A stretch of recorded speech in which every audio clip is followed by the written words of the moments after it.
Okay, so we are on live stream now, so let's start our today webinar. Hello, dear guests. It's very nice to have you all here.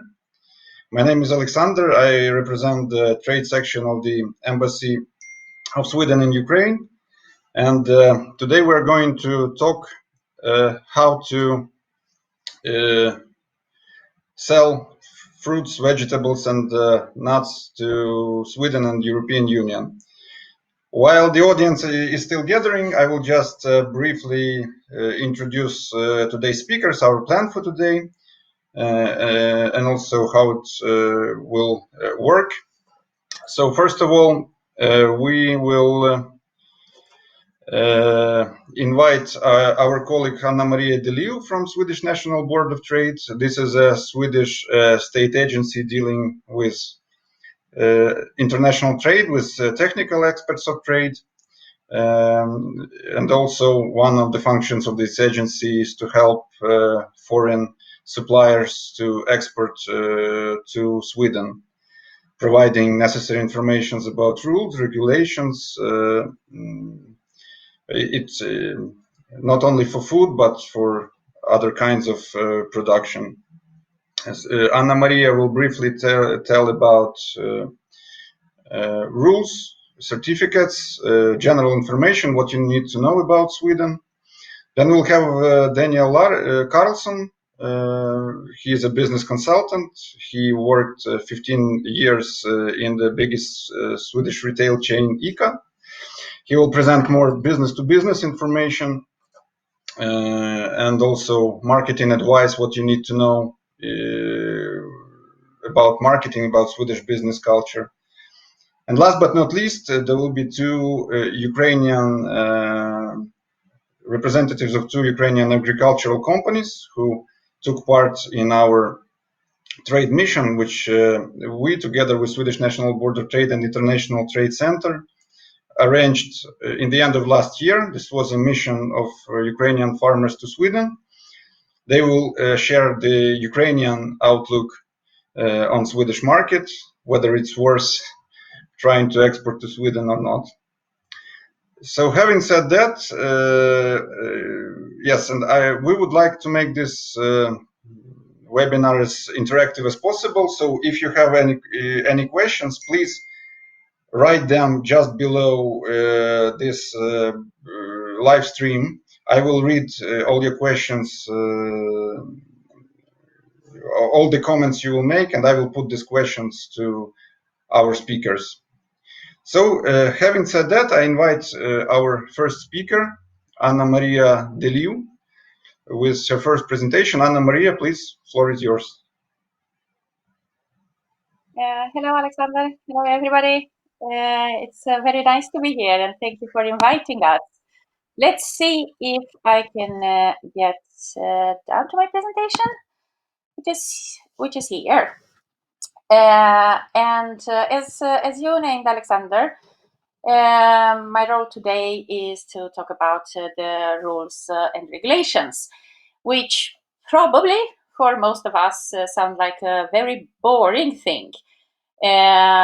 But unfortunately, we need to follow them in order to be able to export or to import or to trade in general. And I can say that I had the pleasure to actually taste Ukrainian fruits and vegetables while I was in Ukraine in the past, and it's incredibly good quality of them. I love them. They remind me of my home country, more or less, which is a little bit south of Ukraine. But in order to be able to export them, these products need to comply with the rules and regulations that apply on the EU market. So what I will try to do today is just to give you a very brief introduction about the aspects that you will need to think about when you do your research, in case you are interested about exporting to the EU. We will not have time to go on depth with these aspects, but feel free to ask questions, and I will try to answer them later on. So we should start, and oops, this doesn't look like it works. Yes, right. No, it was a little bit. Yes, we should start. And as Alexander said, I'm coming from a Swedish agency, which is called the National Board of Trade, and we are a governmental agency working with focusing on trade aspects, both international trade and EU internal market. And our mission is to facilitate free and open trade with transparent rules, as well as to ensure free movement within the EU internal market. And when it comes to Open Trade Gate Sweden that I work for, this is a contact point within the National Board of Trade. And our mission is very special because we work, our mission is to facilitate trade from developing countries to Sweden and the EU. You could think about it like facilitating imports into Sweden or the EU. And how we do that? We do that through two different tools that we have.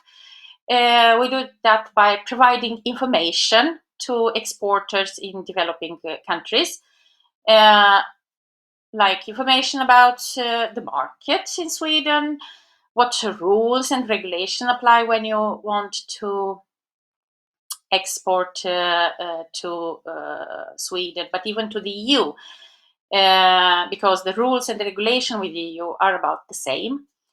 But we also provide services to both exporters and export promotion organizations. And the way we do that through long-term projects where we try to strengthen the capacity of the export promotion organization to provide better services to their customers, like to the companies, but also to build capacity within the exporters to be able to export to the EU market. And there are a lot of activities that we focus on, but as said, these are within a long-term project. All our services are free of charge, and this is probably a positive thing. And when you have questions, you should always send them directly to us, and you have the email on the bottom of this page. If you wonder how it works, if we actually do know everything, then I could tell you that we don't know everything. The Open Trade Gate Sweden is like it's like a door into Sweden. We try to involve Swedish agencies when we reply to the questions that we receive. So we don't sit on all the knowledge. We are specializing on trade issues, but when it comes to very practical aspects related to exporting, then we always try to involve the Swedish other Swedish agencies. Like, for example, when it comes to custom preferences, we could maybe send a question to the custom authority and gather more material to actually be able to reply to a question. Where when it comes to health requirements or labeling, we do turn to the National Food Agency in Sweden. So we are like an entry point, one-stop shop that will try to help you not to turn to all these authorities to find answer to your questions. We try to put them together for you, and then we send them out. I should mention or make a little bit of promotion for our website, because if you're interested about Sweden, I could definitely recommend you to check our website from time to time. Recently, we started to publish market information about focusing on the Swedish market. We have now published several market studies and even fact sheets with tips, for example, how you can find a business partner in Sweden, but also information about rules and regulations. So we'll publish probably in a couple of weeks, we will publish a special fact sheet, for example, just for fresh fruits and vegetables, with things that you need to think about. And when it comes to market studies, there is one on fresh fruits and vegetables available, one on processed food, and another one on textiles. And there'll be more to come during the year. So just bookmark our website and keep a little bit an eye on it. And Alexander promised that I will speak a little bit about Sweden, and I will very, very quickly name that, of course, Sweden, as you can see on this map, it looks like a very big and long country, but we have quite a small population. We are about 10 million people today, and 90% of us live actually in the southern part of the country. So more or less like from where this flag is on the map, on the southern part, you will find most of the Swedish, most of the Swedes live there. And probably for somebody who is interested in the market, it's good to know that about 47% of the households are single households. And this probably says a lot about how Swedes are like people. We do like families, but we live quite isolated. We like to live on our own as well. Probably the next figure would be a little bit kind of funny to see it. It's about 2 children. Each family has about 2 children, but Swedes are very much known worldwide for the very high number of divorces as well. So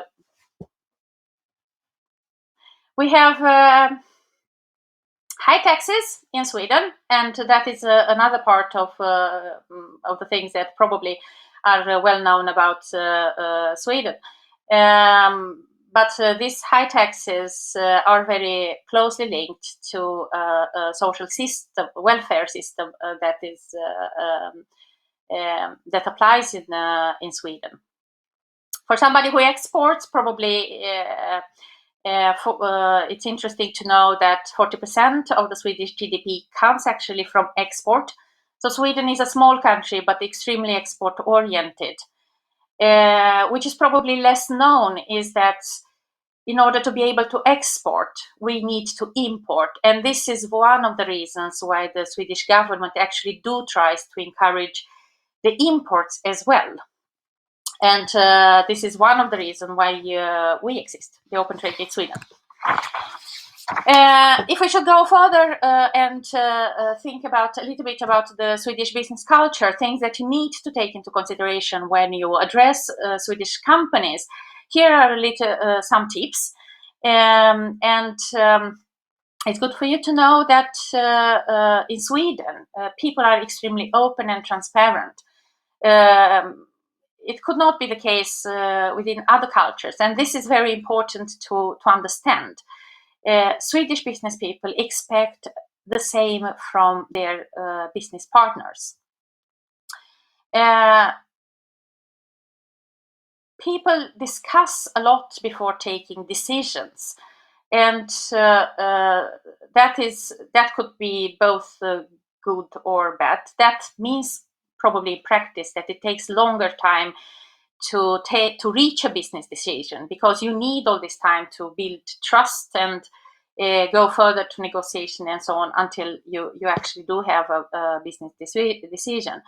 But from my own experience, I can tell you that Swedes are perceived as extremely reliable business partners.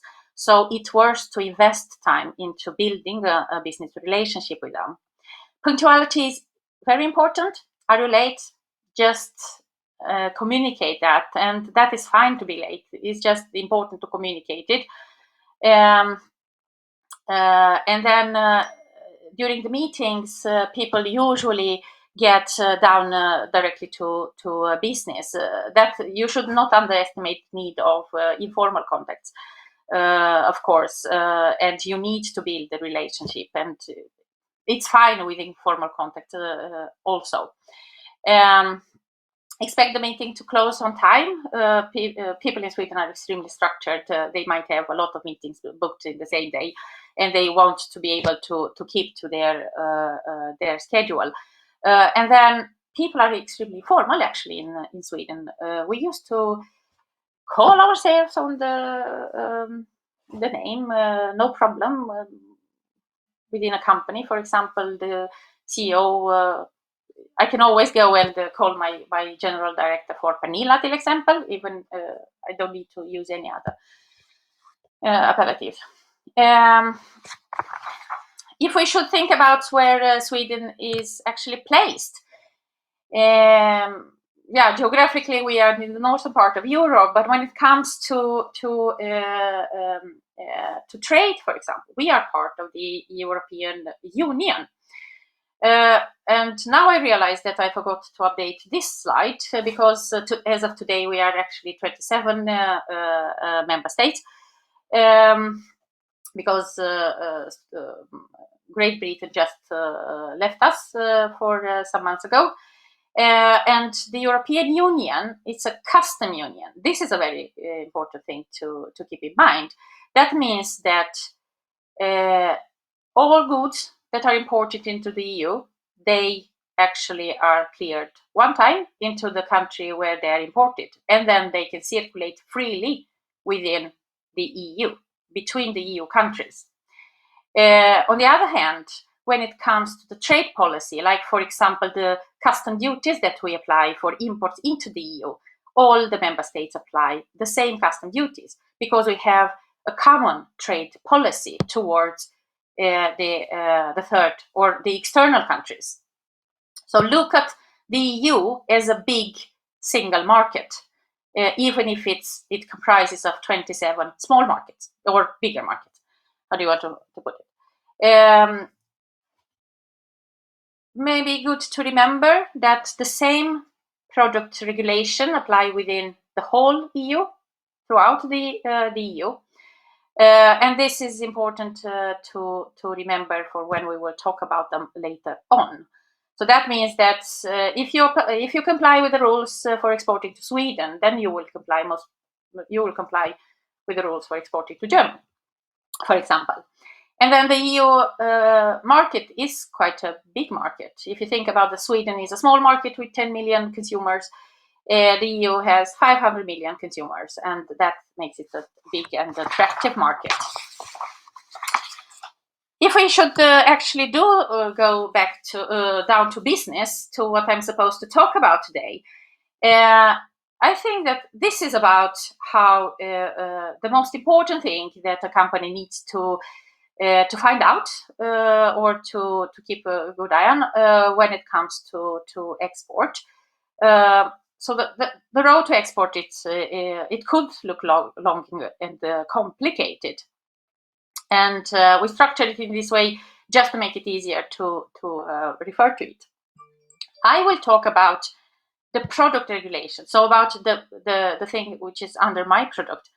And then Daniel later on will talk about the market and how to find the buyers. So I will focus on the product and on the trade aspects of the export. So it's more like logistical part that you also need to take into consideration when we export.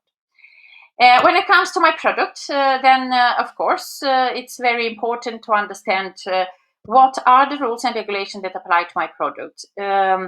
Maybe you ask, do my product meet these rules and regulations? Is it any specific certificate or standards that is required by the EU market?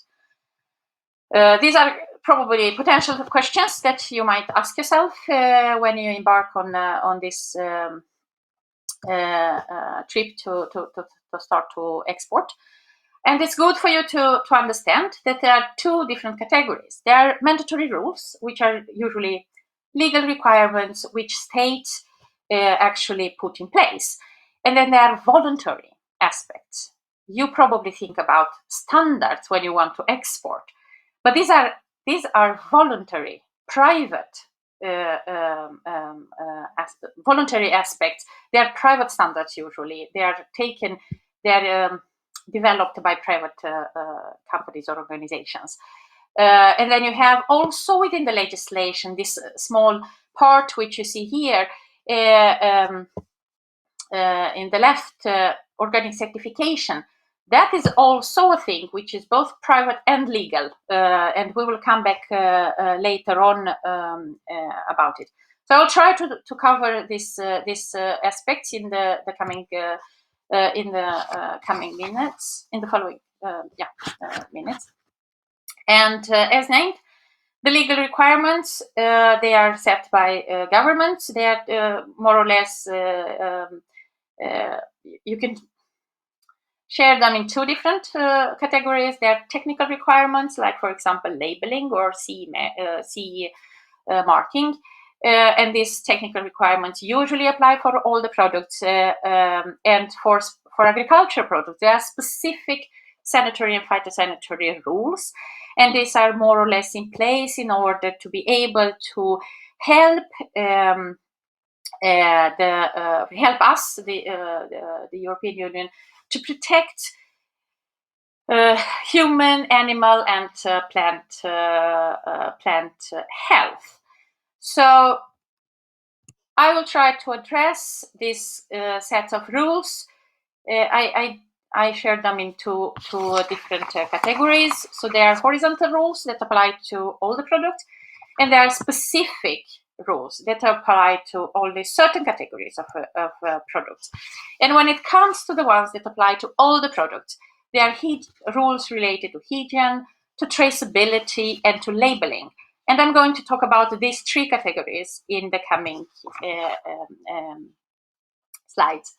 And when it comes to hygiene of stuff, this is extremely important aspect. It's important to be able to follow the hygiene rules on all the stages of the food production. And the tool that the European Union relies on when it comes to food safety management is the hazard analysis critical control points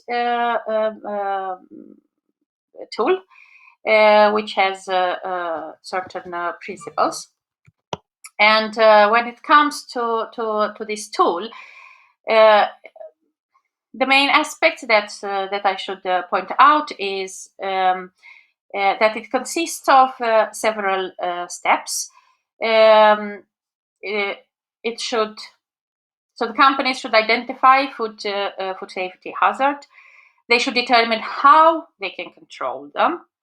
For example, critical control points within the production process, and then they should put in place corrective measures to minimize the risk. On the website of the Commission, you will be able to find good guidance around the HACCP system, and more information about the specific rules that apply within the EU. Because the system as such is an international system. It was actually created by the International Food Organization. Another aspect that is important to keep in mind is that it's mandatory to be able to trace your product, and that means that when we buy a product, for example, in Sweden, in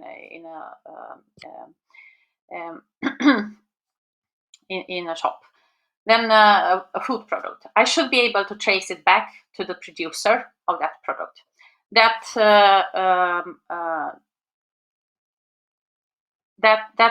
needs to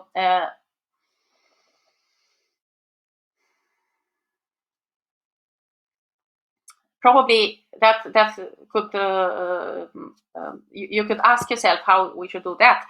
You should have system in place to be able to trace, and of course the obligation of being able to trace is for the importer. So according to the legislation, is the importer, the EU importer, who should be able to demonstrate and have this the whole road that the product actually followed from the very production to when it comes to the EU and it's probably sold in a shop here. But it's good for you to keep in mind that when you will discuss with a potential buyer, the buyer will want to know exactly what kind of system you have in place in order to be able to trace your product, to know where it comes from, and to know where it goes. So somehow this creates obligations even for you as an exporter, even if the legislation does not say specifically that the exporter has some kind of obligation in this respect, but it creates obligation for you, and this will be an aspect that you will have to take up. Probably the importer will take up with you. When it comes to if we go further and we talk about and we look at the labeling for foodstuff, also all food that is sold within the EU should be marked and should comply with the labeling regulation that exists here. And of course, the responsibility again lies on the business operator that is actually placing on the market the product. So that is the buyer, the importer into Sweden.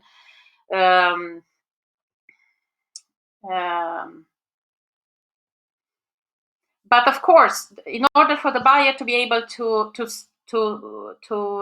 supply this information and to create a label that is according to the rules and regulations here on the market, you will get questions about the product, and you will need to provide a certain amount of information. There are very strict regulations when it comes to the language of the label, and of course the label should be clear and easy understandable. When it comes to, if we look further and we think about what are the mandatory information that should be placed on the label. I don't know how the situation is in Ukraine, but I can guess that since we have the free trade agreement, that you are coming more and more towards the EU regulations. So probably it looks exactly in the same way, but the list of the mandatory information is it goes to name and ingredients and weight and durability of the products, and of course it should include even a nutritional declaration. One thing that you should think about is allergens.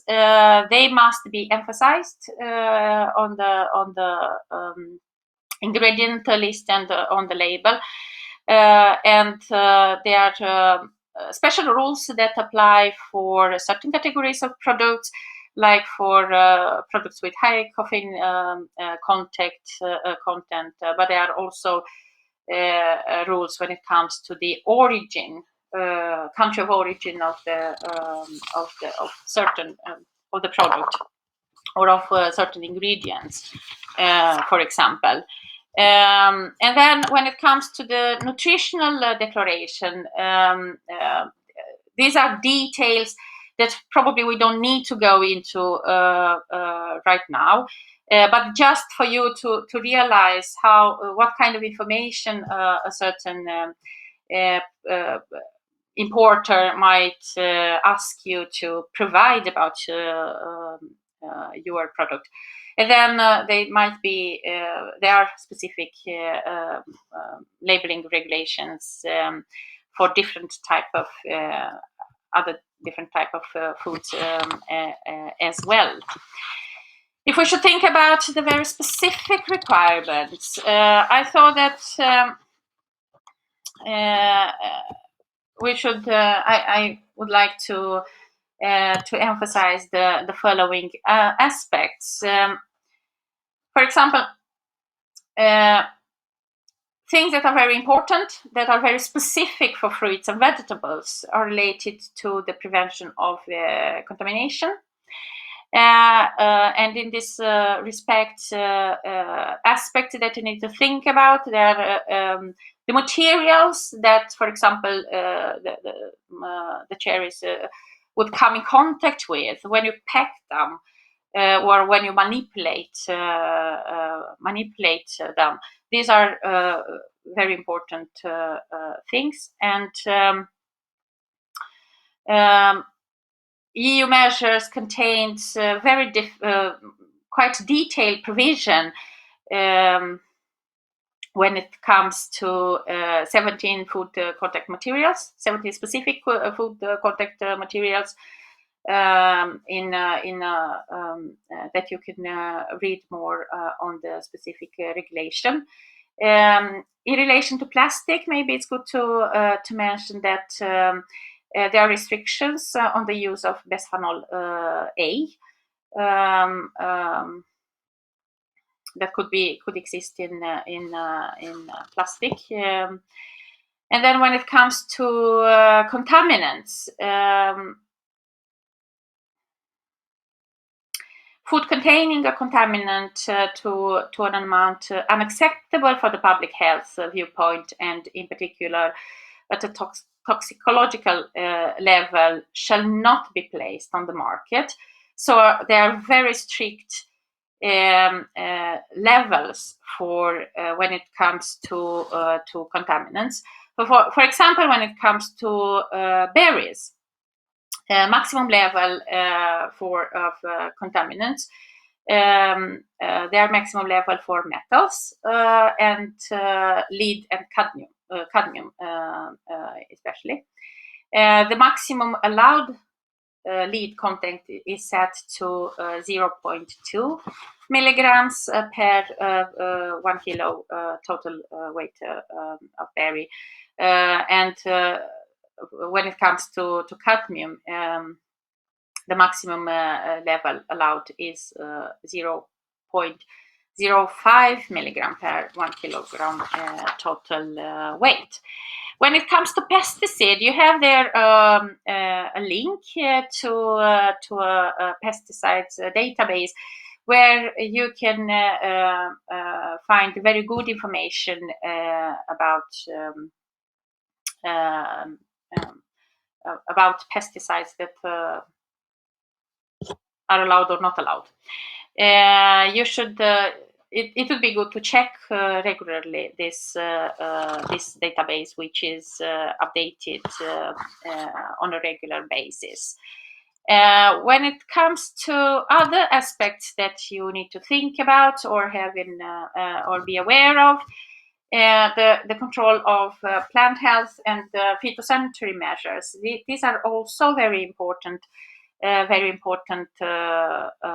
aspects. So fruits and vegetables that is exported to the EU must comply with the EU legislation for plant health. And this legislation aims to lay down phytosanitary requirements to prevent the introduction and spreading of pests and organisms harmful to plants and plant product. for you as a business operator, for example, that you want to export fruit or berries, in this case to the EU, this means that you have to find out if there is a need for a phytosanitary certificate for your product in order to export it to Sweden. And a phytosanitary certificate is a document that is issued by the Ukrainian state phytosanitary control chief inspector, and it has to be issued no more than 40 days before the export is done. There are also very strict, very clear marketing standards when it comes to fruit and vegetables, and they're quite general marketing standards. In the general marketing standard introduces a definition of sound, fair, and of marketable quality for the product. There are also specific marketing standards which apply to 10 different types of fresh products, like apple, for example, peaches, nectarines, pears, strawberries, and table grapes and tomatoes, among others. There are also some exotic fruits which probably are not very interesting for the Ukrainian companies. These standards define the quality requirements for example, strawberries after preparation and packaging. Strawberries are also classified in, for example, 3 different classes: extra class, first class 1, and class 2. Class 2, for example, they are products with some acceptable defects, while the extra class, they are the superior quality. That, for example, the strawberries should have at least 25 millimeters. These are very detailed information. Everything you can read more about it on the legislation, and just turn back to us with questions, and we can find out. And when it comes to voluntary standards, here is EU has established a common organic label. It's for mostly for organic products. When it comes to voluntary standards that are legislated within the EU, so to say. So they exist in a piece of legislation, but they are voluntary because they're for organic products. And in order to be able to use the logo for the organic product, which is the leaf, the EU leaf for the organic products. In order to be able to use that, there is a certain legislation in place that is a common standard for the whole EU.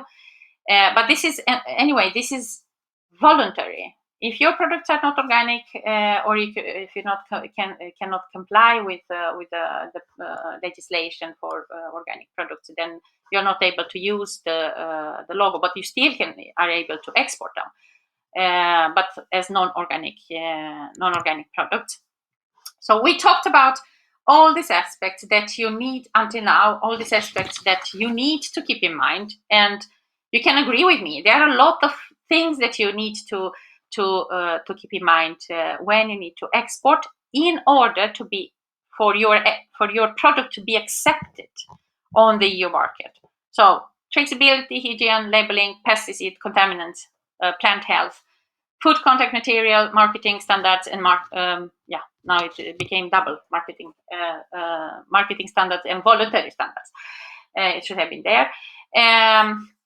Things that you need to keep in mind. I'm sure that most of you are already familiar with this aspect. You actually do have good control over these aspects because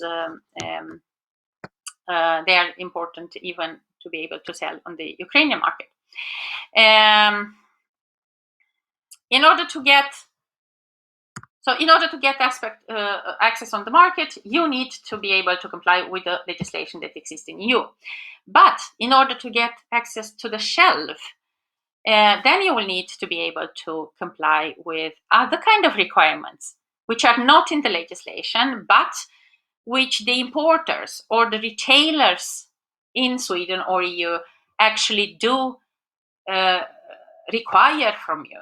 Here it's very, you could say that it's a little bit of it's a big number of it could be very wide kind of requirements and very different kind of requirements depending on the market, depending on what consumer would like to have, or and so on. One aspect that is good to keep in mind is the sustainability. The sustainability is very important in the European market, and a lot of importers actually do think about it when they start to import from a certain country. What I can tell you is that in Sweden, it's extremely important. It's almost on top of the list of the Swedish importers. So it's very good to be aware about sustainability aspects related to your product, your production, and so on. And you can use them creatively as a sales argument, of course. But as I said, most of the importers actually do ask you, do you have a certain kind of standard? And even if not all the standards that you can see on this slide, they are relevant for the fruits and vegetables. I can tell you that, for example, Global Gap, and probably Daniel will talk more about it later on, it's almost mandatory. I mean, it's mandatory in Sweden. All the importers would ask about Global Gap if you want to export fresh fruit and vegetables to Sweden, for example. The private standards, good for you to remember, they are based on the legal requirements that I mentioned earlier. So if you want, if you have certain private standards, if you fulfill them, that means that you actually do fulfill the legislation that I mentioned earlier. So that you don't need to keep track of everything else.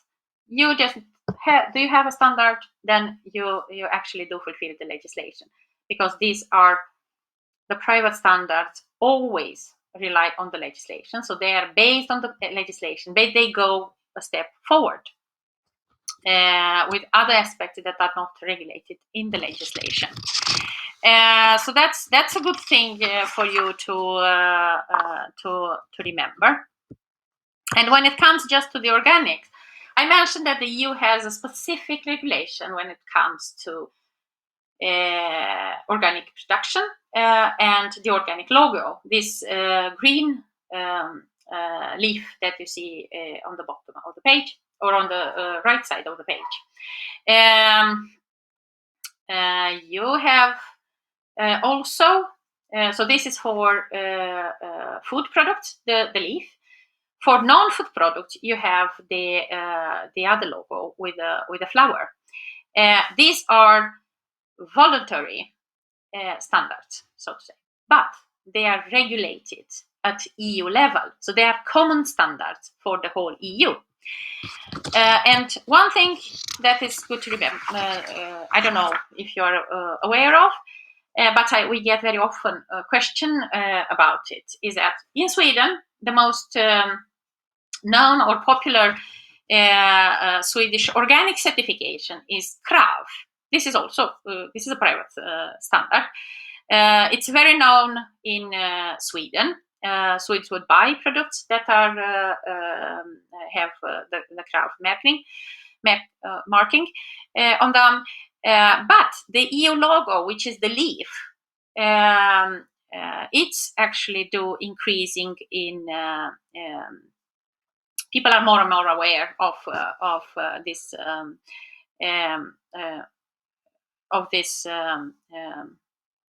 certification as well. So it very much depends. We usually are asked, okay, but what should I choose? Should I have both, or should I have one of them? And there is no short answer or easy answer on this. It very much depends on your importer. But our recommendation is that the leaf is easier. If you have the leaf, then if you comply with that and you have that certification, then you will have access to all the EU markets. If you have the craft certification, then you will have access to the Swedish market. When it comes to, are they similar or are they different? Actually, the craft certification, it goes a little bit further than the EU. There are extra requirements in it. But as I said, it's very much depending on your importer, which one they prefer. Since the standards is a little bit of a small jungle, the private standards world, this is a very good tool that you can use in order to keep track of the standards and to get information about them and where do they apply and so on. So you can go and check a little bit ITC's sustainability app. And we went through. Now I finished the part when it comes to things important to keep in mind related to your product. What things you need to actually do, keep track of when it comes to your product. And now I would like to refer shortly on the conditions for export. And I will talk a little bit about custom duties and what kind of arrangements are in place between EU and Ukraine, and also how you can actually use them. And when it comes to the bilateral relation between EU and Ukraine, probably you remember that I said in the beginning the EU is a custom union. That means that we have a common trade policy. So that means that Sweden and Ukraine do not have a free trade agreement between them, but EU has a free trade agreement with Ukraine. This free trade agreement we apply, of course, in Sweden as well. The free trade agreement entered into force in 2016. It creates a deep and comprehensive free trade area between us. That means between EU and Ukraine. That means that we, step by step, actually do liberalize our trade by decreasing or taking or eliminating the custom, the import tariffs. But what happens is also that in certain areas, we allow Ukraine agreed to align its legislation with the EU one. That means that in time, your product will be easier. We comply with more EU regulation, and it will be easier to export to the EU. When it comes to custom duties, because this is one of the things that everybody is interested about, the free trade agreement actually do liberalize almost the whole trade. About 98% of the trade is duty free today. But as I said, your product, in order to be exported, needs to comply with the technical regulation, but they also need to comply with the rules of origin. That we'll talk a little bit more about it in a second.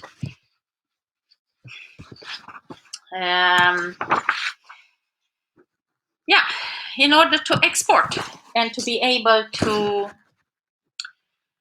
take advantage of the lower import duties that apply to Ukrainian products when imported into the EU, you will need to comply with the rules of origin that are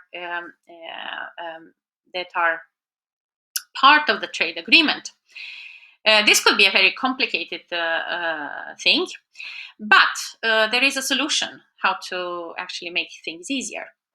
And I will try to explain you now a little bit about how you can actually by yourself find out what kind of custom duties apply. In order to be able to export, you will need to have a product code. So you know that when you export, all the countries have the products from all the countries are actually categorized.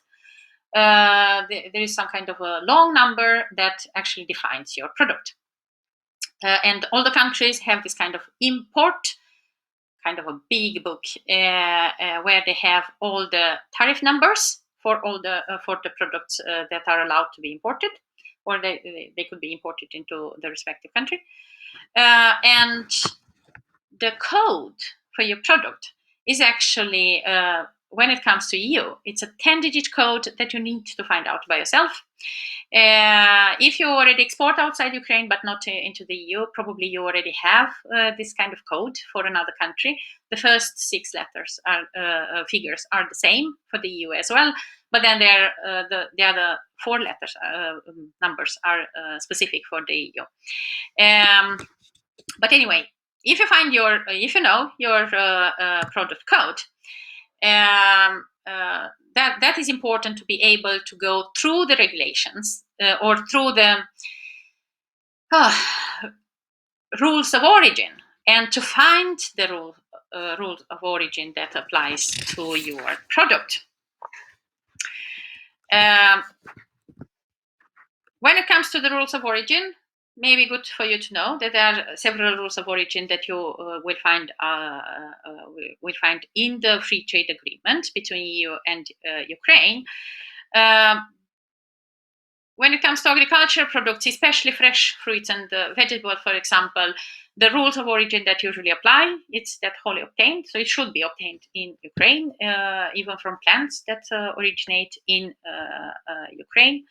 The other, for products, for processed products, for example, then there are rules when it comes to the content of the materials originating in Ukraine that are included in the product. So if the product saying that, for example, it contains sugar that comes from another country, then your product is not fully obtained in Ukraine, even if it's produced there, but it contains things that come from other countries, then you should comply with the rules of sustainable enough transformation in order to get the origin, the Ukrainian origin for your product. If a product has Ukrainian origin, then it can be exported with a lower or no custom duties to the EU. If you cannot provide information about the origin of your product, then the usual import duties that EU applies will apply to your product. So it's extremely important to be able to prove the origin of your product. And oops, this became a little bit of a wrong slide. I have to apologize for this.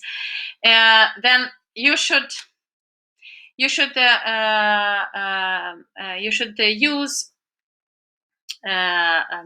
when it comes to Ukraine, the proof of origin. I believe that you take it from the custom authority or the Chamber of Commerce. Usually, it's one of these 2 entities that actually do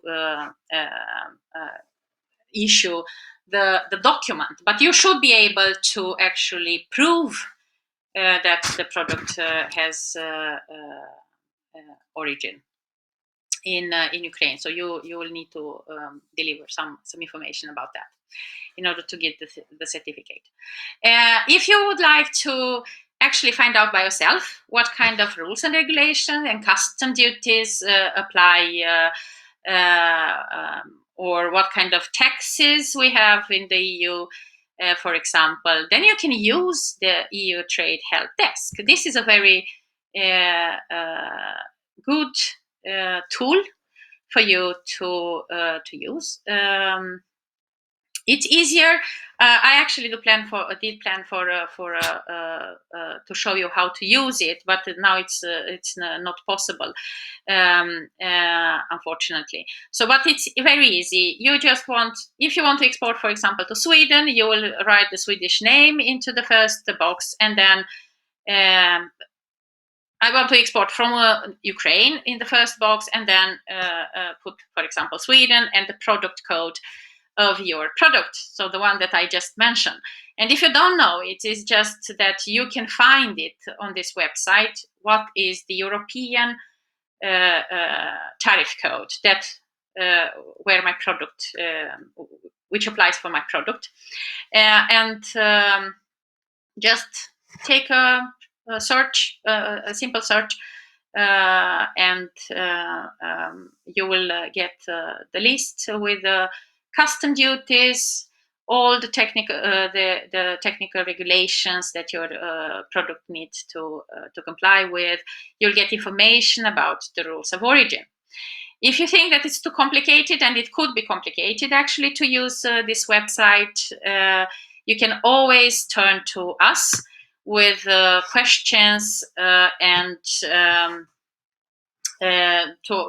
ask us about what actually is going to applies in Sweden. So that's no problem. You are welcome to do that, but use that as a tool if possible. Yeah, thank you very much. That was my presentation. Thank you for your presentation, Anna Maria. Then now we move to questions which we got to our Facebook, and a question from Vladlen Serhienko is regarding the labeling requirements. So the question is whether there is a kind of centralized a certain resource with like concretely specified requirements for labeling to make sure that like for 100% that you are compliant with Swedish requirements for labeling. Is there like a web resource with strict rules for labeling? Yeah, but maybe it's good to remember that actually the importer who puts the product on the market is actually also responsible for labeling correctly the product. So I see that yes, there are regulations, and we. Oops. Do you still hear me? Yes. Yes. Yes. Okay, because it came out something here.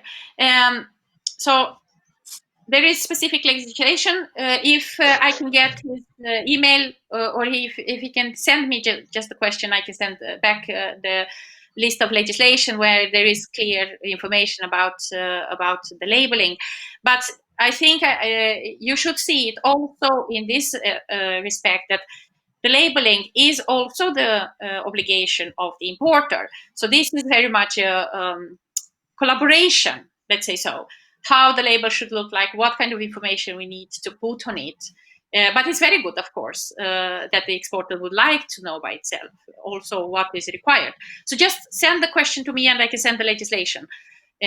Probably that's the easiest thing to do. Yeah. Okay.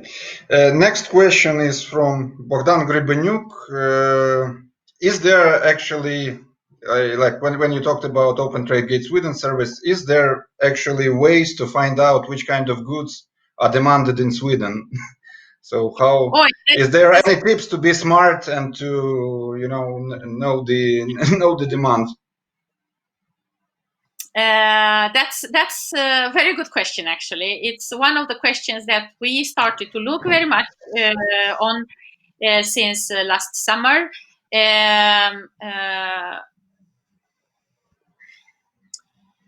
The thing that I can say is that probably Daniel will speak a little bit about that. Keep an eye on our website, because we will try to publish more information about how the market looks like, and what are the requirements on the market. But we will also start to look more and interview the importers and find out which kind of products they are really needed on the market. this is a job that we started, but it will take a little bit of time before we will be able to write reports, so to say. But I hope we will be able in time to do that. Otherwise, of course, there are a lot of there is information which is more like for the EU. There are some international websites where you can find information. I can send links later on. We have them on our website as well if you would like to check there. But otherwise, just send an email and I can send the link. That's also a solution, of course, but they are not only specifically for Sweden. So I think that for Sweden, it's good. Daniel has a lot of knowledge about this, and then later on, probably we will start also to publish our own information on the Open Trade Sweden website. But it's coming. I cannot say anything specifically right now. Okay, we have more questions about organic certification and global gap, but I think it will be covered in the next presentation. So I suggest us to move further to Daniel Carlson with his more business-to-business and marketing-oriented presentation. He will also answer questions about your potential buyers in Sweden. So Daniel, please, floor is yours.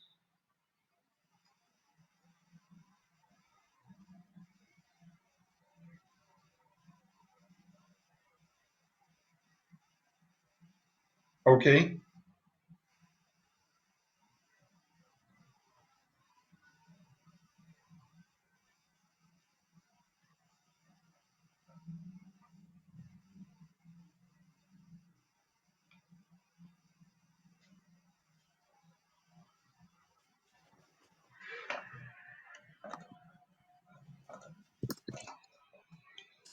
Okay.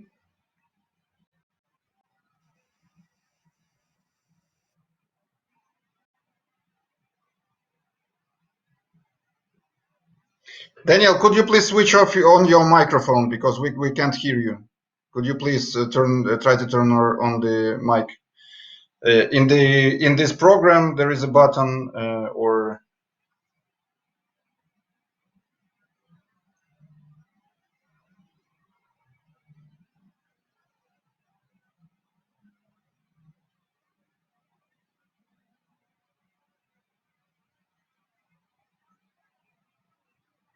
Daniel?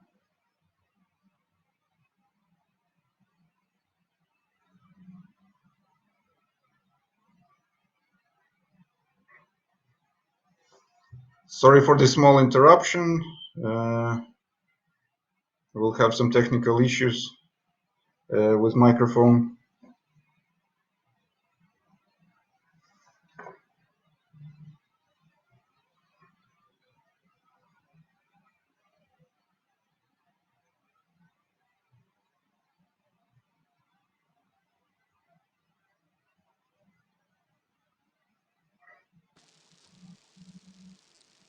Alexander, do you hear me?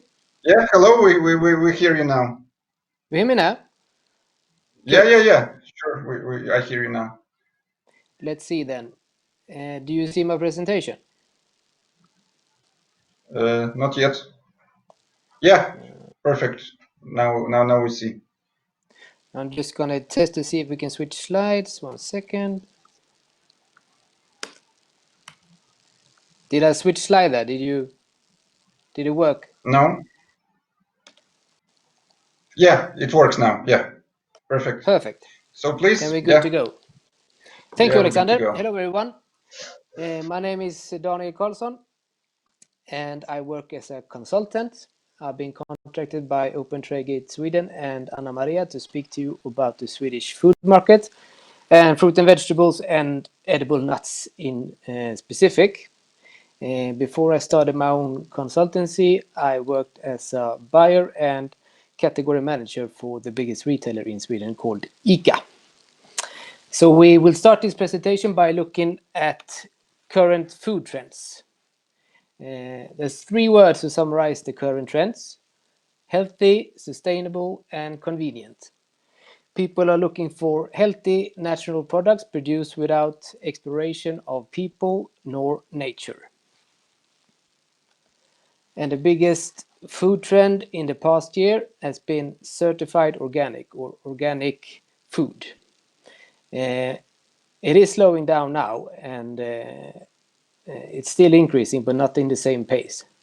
The boom of organic sales in Sweden started in 2013, where there was a pesticide alarm on bananas. On one single banana, they found 7 active ingredients of pesticide, and after that, supermarkets decided to take away conventional bananas and instead focus on selling only organic. And that started a whole trend of organic food. And a couple of years ago, there were more demand than there were supply. So there was shortage of organic produce. But now with lower sales, there are a lot of organic foods in the supermarkets. Furthermore, the public sector in Sweden, kindergarten, hospital, schools, they aim to have a 60% share of organic food served in restaurants and hospitals by 2030.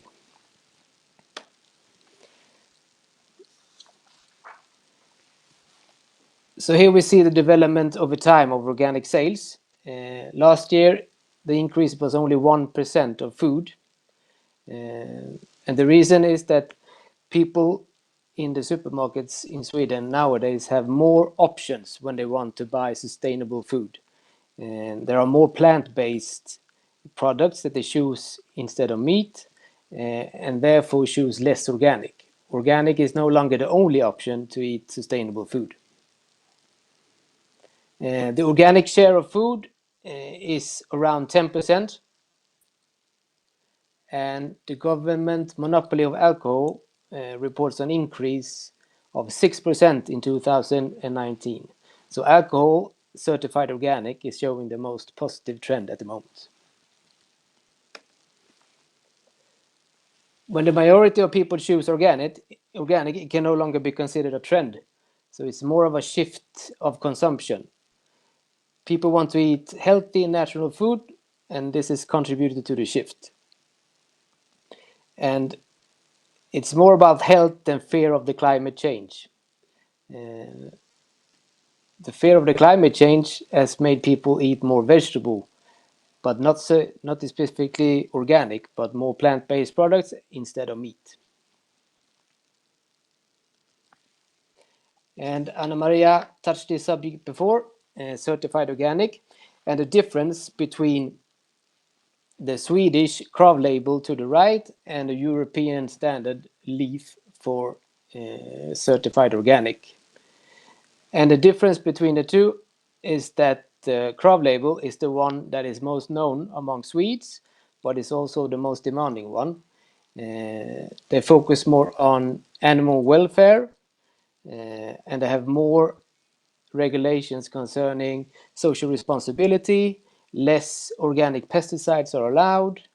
So my suggestion is always to focus on the European certification, the green leaf, and then if Swedish importers would like you to certify Krav, then they can help you on the way.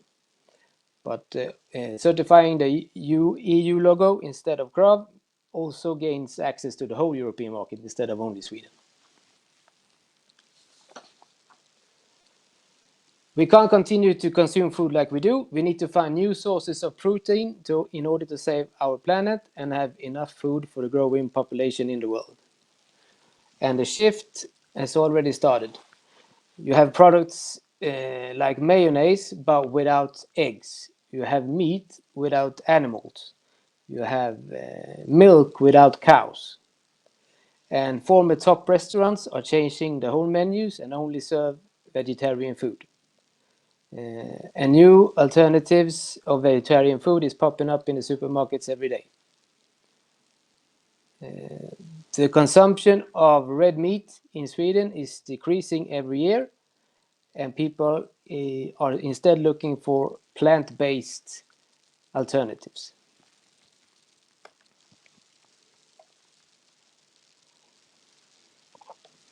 The number of Swedes that is eating vegetarian product at least twice a week has increased from 19 to 24% in the past 4 years. So meat consumption is down by 4%, I think, last year. So people look for alternatives to meat. And here we have some examples. In the big picture, we have the bleeding vegan burger. So this is a hamburger that is made out of vegetables. And it's actually bleeding like actual meat. And the red in the middle of the burger is beetroot juice. In the top right corner, we have Oatly, who makes milk out of oat. It's a Swedish-based company who has a factory in South Sweden. And at the bottom right picture, we have an alternative to meat made out of jackfruit, which has high fiber, which makes it similar to meat.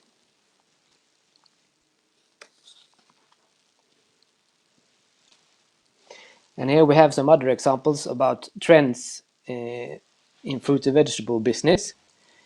In the big picture, we have weird-looking fruits and vegetables. It's an initiative to reduce food waste.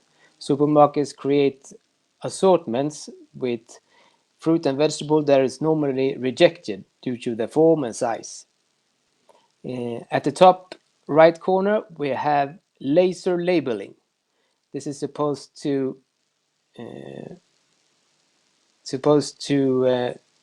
be used instead of the paper stickers that you normally see on fruit and vegetables. So you print with laser the country of origin, PLU number, and in this case the logo, I love Echo. Bottom right corner, we have an actual greenhouse inside a supermarket. So the supermarket is growing their own salad and sells it to the consumers. And these are all initiatives and new things that is supposed to reduce food waste and packaging as well.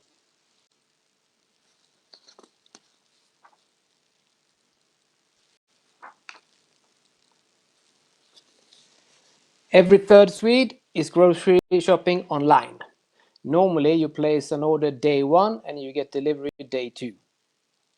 And we see a 25 increase per year, but still stands for only 2% of the total sales of food. And the volumes after COVID-19 is expected to be dramatically increased. So this is a boom for online food sales all over the world. This picture was taken at Whole Foods in California. 98,000 retweets later, this product was removed from the shelves. And Whole Foods had to apologize to upset consumers.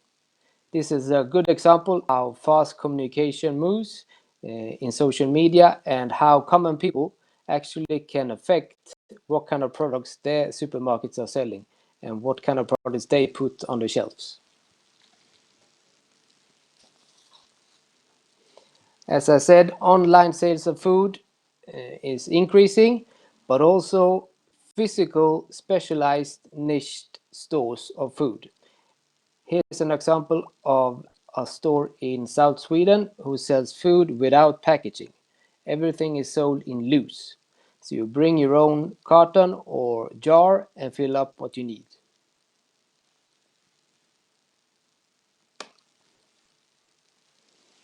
Moving on, corporate social responsibility, or better put, sustainability.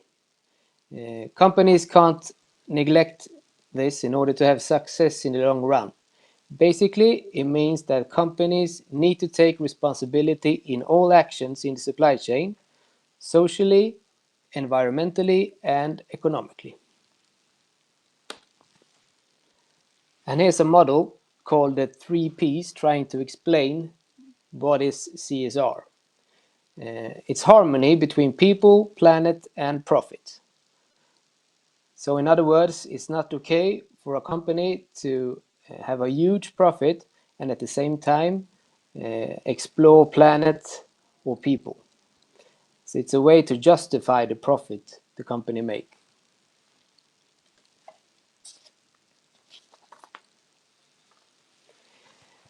Before, it was enough for an importer and exporter to sign a contract or a code of conduct on how an exporter or producer should behave. And if something happened in the country of origin, the European importer only said, this is out of our control. We have our contract, and we can't affect what's happening in the country of origin or in the factories of our producers. Today, that is not enough. Consumers demand that the big importer, the big European importer, take responsibility on what they do in the country of origin. And this is the start of the whole CSR trend. European consumers demand that their own companies take responsibility of what they do in other countries and what they produce in other countries, socially and environmentally. Here's a quick summary. As in the example with the oranges that were packed in plastic, most interesting is the social media. They affect this trend a lot.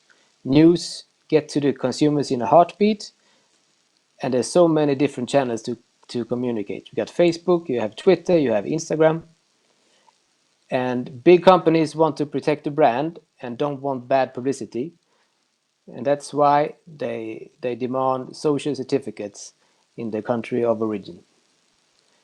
Big companies can't afford bad media coverage.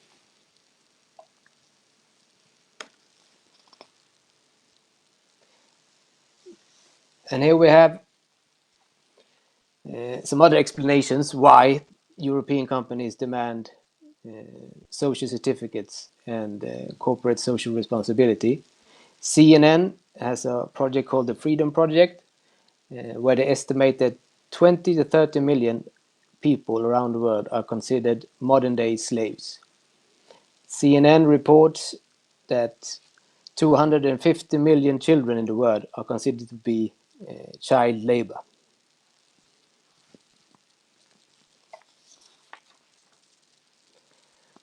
And here's a quick checklist for social certification. It's all based on the the UN standards for workers' rights.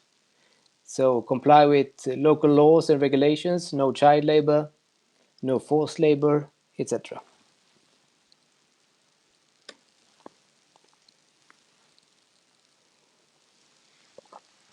Standard and certificates have existed for years. The difference nowadays compared to 10, 15 years ago is that before, big companies decided upon one certificate that should apply for all. A good example of that is Global Gap. Importers of fruit and vegetables and retailers decided that Global Gap should apply for everyone, and that's why it's practically mandatory today if you want to export to the European Union to have a Global Gap certificate for your fruit and vegetable cultivation. Today is different. All companies want their own niche. You have social certificates, you have certificates for the pack house, different certificates apply for different countries, different companies prefer different certificates. So it's a big mess. It's a jungle and difficult to know what you should look for. So here's just a few. My tip always is to look at your main market and trying to find a certificate that applies for most countries. If we talk fruit and veg, Global Gap is practically mandatory. In terms of pack house and social certificates, there are some differences, but we'll look to that later on in the presentation.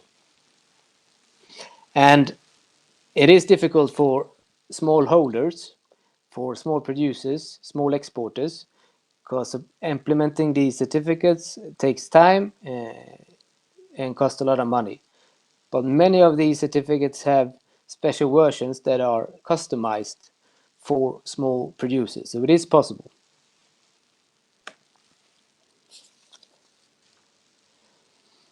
Personally, I'm not in favor of classifying the world like this, but this is a list that many big supermarkets use to determine if a country is considered to be a safe country or a risk country. If the score is below 60, it's considered to be a risk country according to the organization BSCI. And by risk country, the ratings are calculated based on political stability, absence of violence, rule of law, control of corruption, etc. So if you are an exporter or producer and want to sell to a big supermarket chain in Sweden, the Swedish supermarket will look at this list and see that Ukraine score below 60 and therefore is considered to be a risk country. And then they would demand a so-called social certificate. So here we have two examples of what a big Swedish supermarket would demand from a fruit and vegetable grower and exporter. In the top example, you have global gap for the cultivation. Then they would require an IFS certificate for the pack house. And then CEDEX is a social certificate to cover the social aspects of the whole company and the whole operation. The second example is if a producer has his own cultivation and its own pack house, then the IFS standard for the pack house is not necessary. Then the add-on to Global Gap called produce handling is enough. But the social certificate will still be needed to be implemented. And this is not to scare you off in any way. This is the high demands of big supermarkets. There are many, many wholesalers in Sweden who import fruit and vegetable. They will only demand global gap for the cultivation and will not ask about IFS for pack house or any social certificates at all. So speaking of demanding retailers, this is the word where I come from. And it's the most important channel to reach the most consumers. Many times it takes a lot of effort and a lot of time to be able to supply a big supermarket. But once you're in, you got yourself a steady client that would buy big volumes. And as I showed in the previous slide, demand for certificates is high.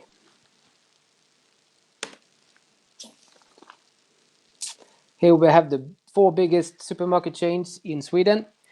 Top left, ICA, where I used to work, is the leading one with almost 50% market share. They have 1,300 stores, ranging from small convenience stores to hypermarkets. They also have subsidiaries in the Baltic states called Rimi Baltic. Below ICA we have Co-op. They're on second place and have around 20% of the market.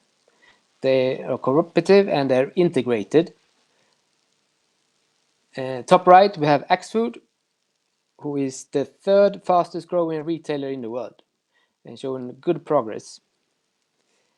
And bottom right we have the 4th one called Bergendahls.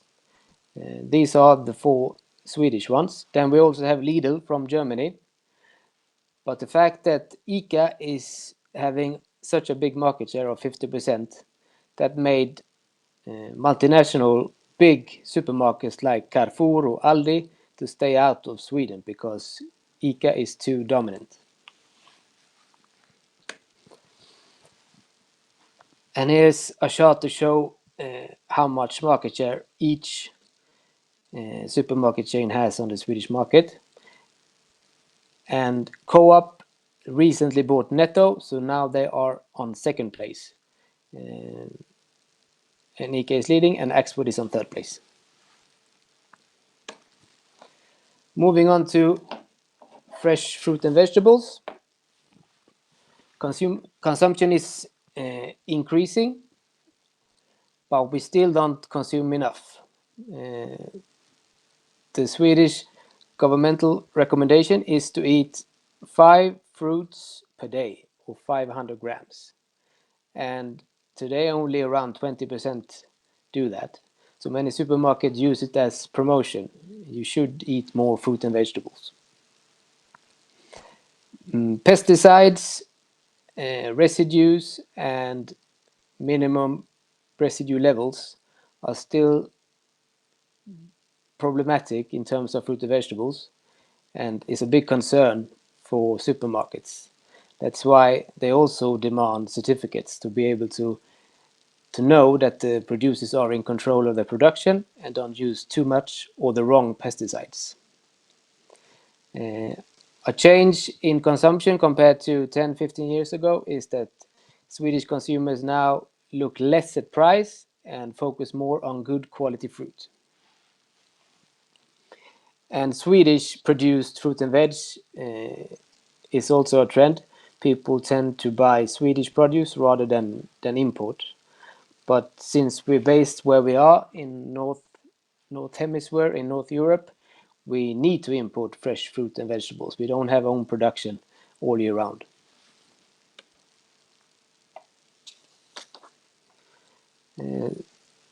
Here we see some of the important players in the fruit and vegetable business in Sweden.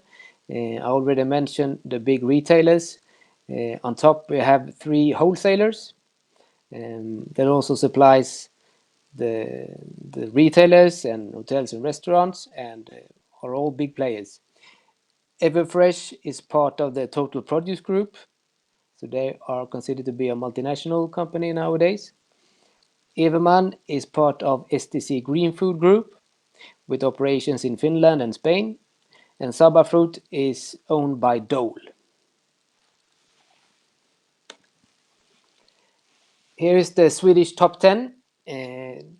Don't pay too much attention to the actual numbers.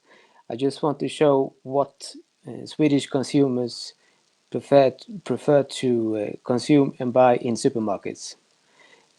Tomatoes is number 1, and it didn't used to be like that. 20 years ago, we only had round red tomatoes. If you go into a Swedish supermarket today, you have 50 different varieties in different colors, and that has made the consumption to increase. People always want new products and continue to look for interesting alternatives.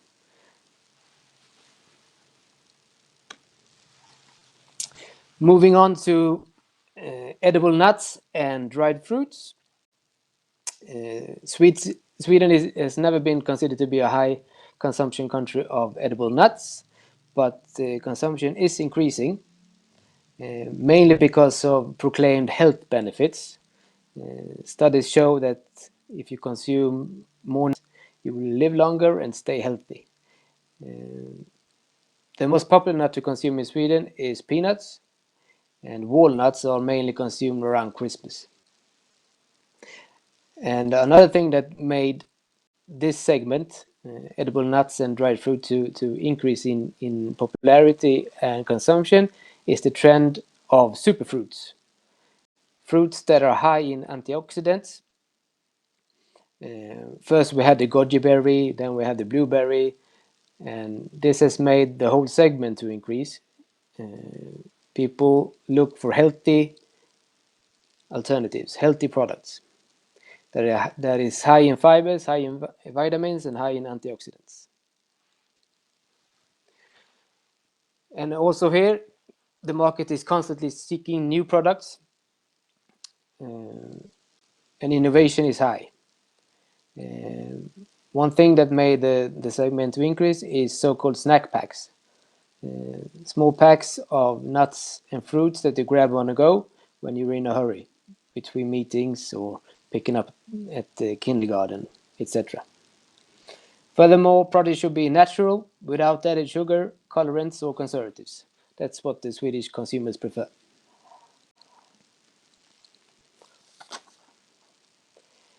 Here we have some examples from the supermarkets. The big picture, we have something that is promoted as healthy candy. So it's nuts and dried fruits, but covered in chocolate and sugar. And in Swedish on the shelves, it said the best from the nature. Top right corner, we have these so-called snack packs. Here's a nut and berry mix that you can grab on the go and eat as a snack. And then at the bottom right corner, we have also a mix, but more for snacking at home, a bigger bag of mixed salted and roasted nuts.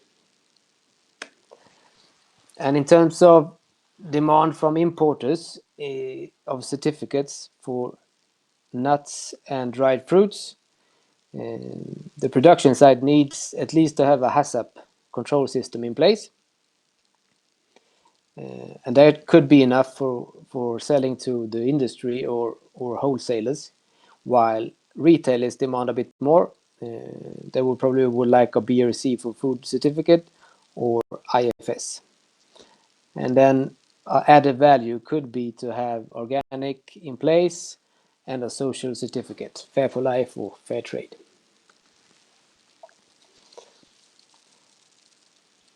Here we have some of the companies involved in the health, food and edible nut sector. The most interesting of these ones, and it's a mix of direct importers, importers of natural ingredients and wholesalers. But the most interesting one, I think, is the one called Smiling Cashew, which is a rather new company based in Sweden. They're trying to cut out the middleman in the supply chain. So they go directly to a small village in Ghana called Kasakunda. And all the processing and packing is made in the village, creating jobs and knowledge. And the only thing the Swedish company does is to market the product in Sweden and sell it to the end consumer. The nuts are also certified organic and fair trade, which has helped the Swedish company and the farmers in Ghana to promote and sell the product. Added value.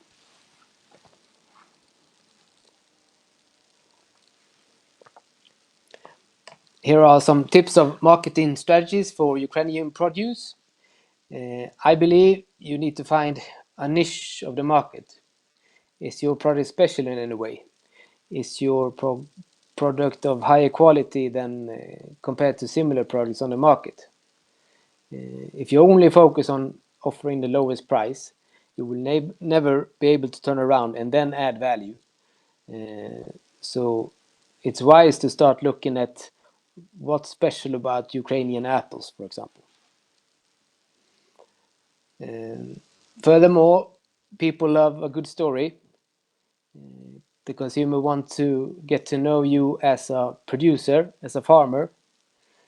Tell a story about your everyday life at the farm, your family, what you do when you go to work, and promote it on social media. And finally, we have some useful links. Mainly, it's if you want to know more about the certificates I mentioned, and other useful links for further information. And that's it for me. And looking forward to some questions. Thank you. Okay, Daniel, thank you very much for your presentation. Then we move on to questions which we received on our Facebook. So question one is from small oil refinery, question from Nikola Dolinsky. What is the cost of organic certificate for sunflower oil for small oil refinery? So it is a small business. You mentioned that there is different prices for different sizes of companies. Could you please comment on that? Exactly. I'm not a specialist on sunflower oil and not familiar with the process of how you certify it organic, but it should be more or less the same procedures as if you would certify fruit and vegetables. My tip always is to look in Ukraine, which certification companies do you have. Some famous one is Eco, what do you call it? The one from France. I can't remember the name now. SGS from Germany, for example. Do they have a local office in Ukraine? So look at the independent third-party certification bureaus. They do the implementation of the certificates. So look in Ukraine, which have local offices, and compare prices. Because it's not a standard price, it's different. If you're based in a country which don't have local representation from third-party certificate bureaus, they will need to fly one in from another country, and then it's going to be more expensive. But all these certificates is mainly based on self-assessment, meaning you go to the web page, you see what needs to be done, and then you do the work yourself. And when you're done, an inspector comes and do an audit, and then you see if you're approved or not. Another question from Tatiana Diner. We have organic certificate already. Do we need a global gap to sell to Sweden as well? If we already have Which organic product? certificate. It doesn't say, she doesn't say it here in the comments which product. If it's fresh fruit and vegetables, yes. 95% of the importers in Sweden will demand a global gap certificate for the cultivation. What about another question, Ruslan Rudenko? There are kind of sauces that are popular in Ukraine, namely it's mustard and horseradish sauce. I don't know if you know that. No. It's a root of horseradish together with beetroot. Can this kind of sauces be gain popularity in Sweden, have demand among Swedish consumers? I think so. The best thing is to start at so-called ethnic importers that focus on food from other countries. Let's say if you're from former Yugoslavia and live in Sweden, you have these specialty shops with only products from the Balkan countries, and these importers many times focus on taking in new interesting products. So definitely, it could be something. Okay, so you showed during your presentation various links to Swedish importers and supermarkets. What's your advice on generally how to approach them?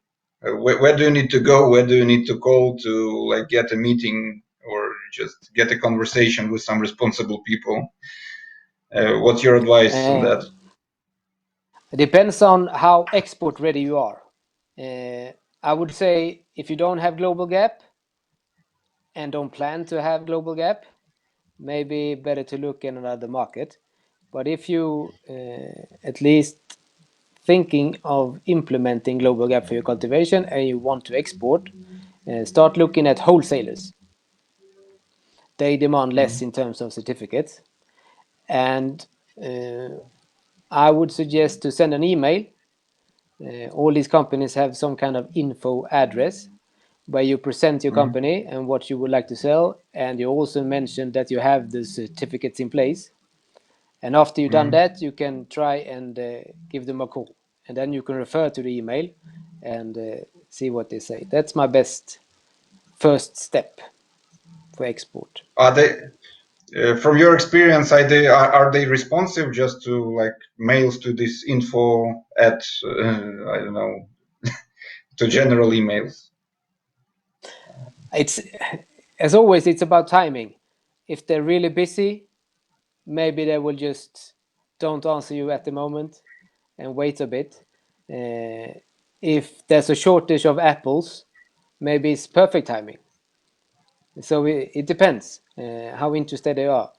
But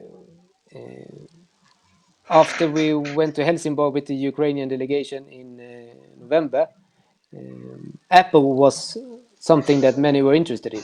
So it depends on the product and the market situation. Okay, fair enough. Another question we have here, Roman Lisko. What amount of hazelnut Sweden consume? Is global gap necessary for hazelnut? Good question.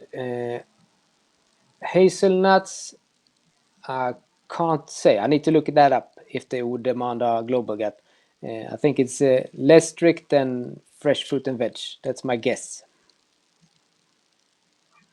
Okay.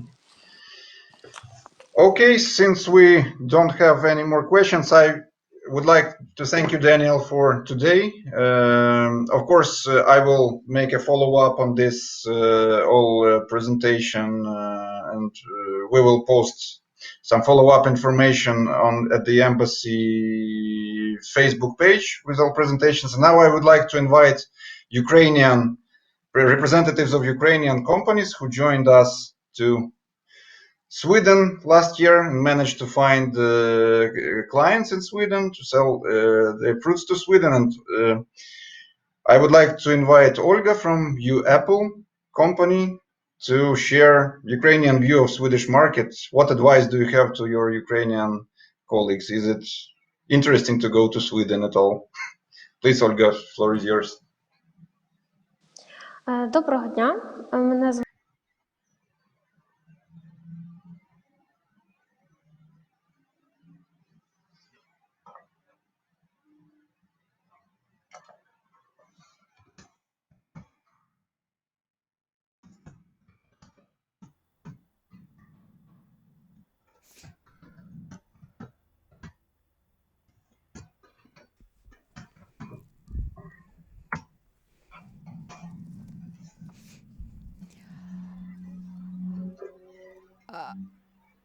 We cooperate with our Swedish colleagues, and we have communicated with them most actively. And when they were preparing for the mission, they asked us about a list of partners and clients that we would like to meet.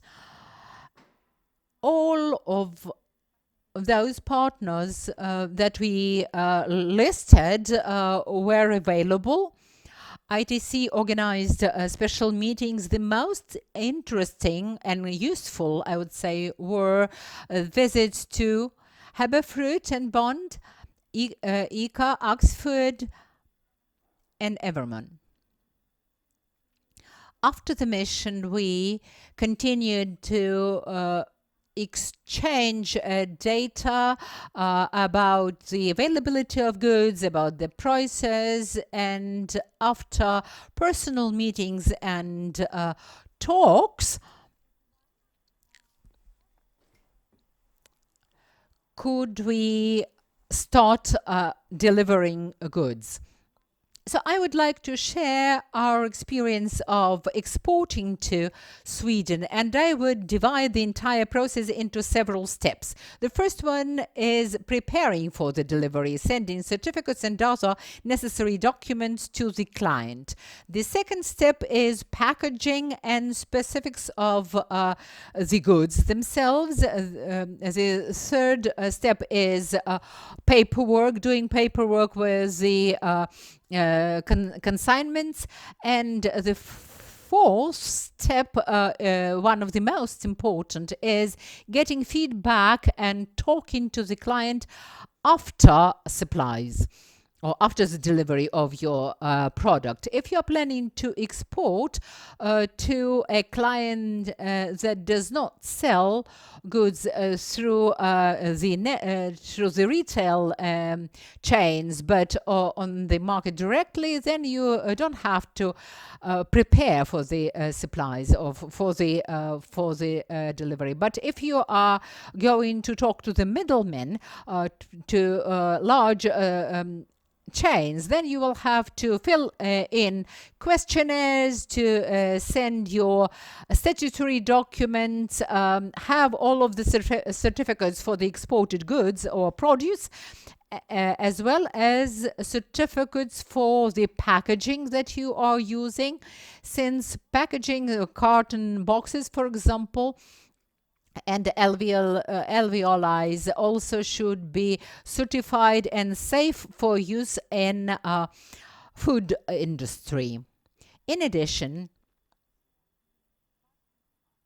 it would be desirable or even mandatory to opt for those suppliers of packages who have international certificates and who work under ISO requirements. Oftentimes, they would require certificates for packing house. And here, it's important for you to appreciate cultural differences in business in Ukraine and the EU. If you are, like us, both the grower, the producer, and the packager, and you've got your own warehouses, you have to explain it to the counterpart that certification covers all of the stages in your value-added chain. Such standards as BRC, EFS, and some others mentioned by the two previous speakers are sometimes required. Another thing is for you to understand the requirements to your specific product. If we speak about apples, they are usually delivered in carton boxes. They should be robust. They should be well fixed on pallets, and there are recommendations about how to fix them on the pallets with 6 package strips to actually avoid deformation and impact on the product quality.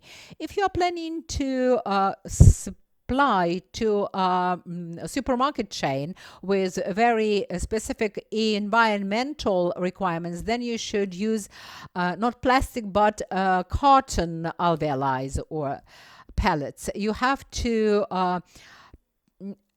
actually to sanitize your alveoli, you have to have appendix on the EU directive on pesticides and insecticides. Without that, your goods would not be accepted, because on the EU border, you will have to undergo phytosanitary control of the product. Then you should also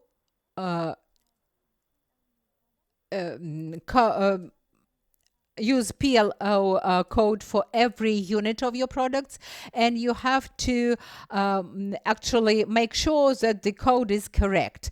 There is a list of codes, but they can be different for different chains. Another important thing is the numbering of every box. Every client will have their own requirements to labeling the boxes or stickering the boxes with the indication of the barcode of the goods that the client will provide you with, then the weight of the box, then GNM code, etc. Next, if the caliber and the size of apples is quite straightforward, but when it comes to the color, it becomes less straightforward and more complicated.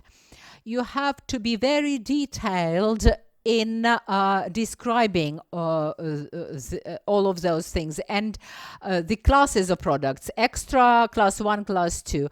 Then look at the color of red apples separately, and you have to videotape and take pictures of the goods so that your client knows the exact characteristics of the product, and then the packaging, so that they know whether you understand their requirements correctly and whether you are meeting their demand. As for the yellow apples, there are certain nuances or subtleties as well, and you have to know the consumption culture. For example, clients in Baltic countries prefer greenish yellow color of yellow apples, more lemon-like. But in Sweden, for example, like more yellow with red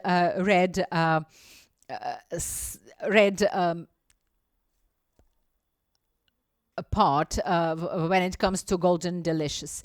And the clients would like to see very intense color without any additions. Then you have to make sure that your apples are evenly colored. As for the declared weight of the boxes, you have to be very careful here because the client will weigh those boxes again. As for the paperwork, in the EU business culture, they do not tend to sign sale and purchase agreements for every batch of products. Oftentimes they say, why should we study those documents, wasting time, if I've got a number of suppliers from France, from say Italy, in the EU who do not need those documents. So you will have to explain it to your counterparts that our legislation requires signing of such documents. Moreover, we would advise that you should make sure that all of the documents like certificate of origin Euro 1 and other certificates are in place. We receive different requests. For example, the number of your license plate of your car, or apart from the accompanying documents that accompany the product that we provide to the importer, you should also remember that after phytosanitary or phyto control on the EU border, you have to provide such document as a transit declaration T1 and the findings of phyto control, CHIT PP, so that we have the number of the order. And you have to send those documents 24 hours in advance. Your goods crossing the Swedish, for example, border. You should also be registered within the Traces system, and this is what the broker should do. And when your goods cross the border, in order to get customs clearance and quality control on the EU border and on the site when you are in Sweden already.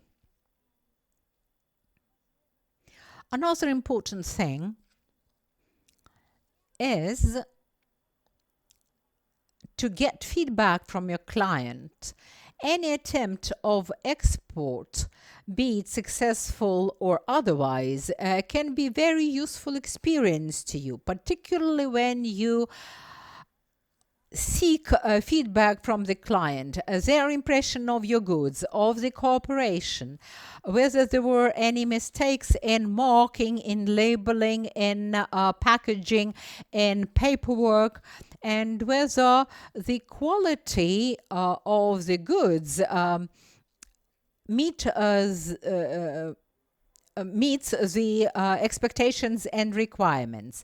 Sometimes you should get reports from the representatives of the client's warehouse or their surveyors.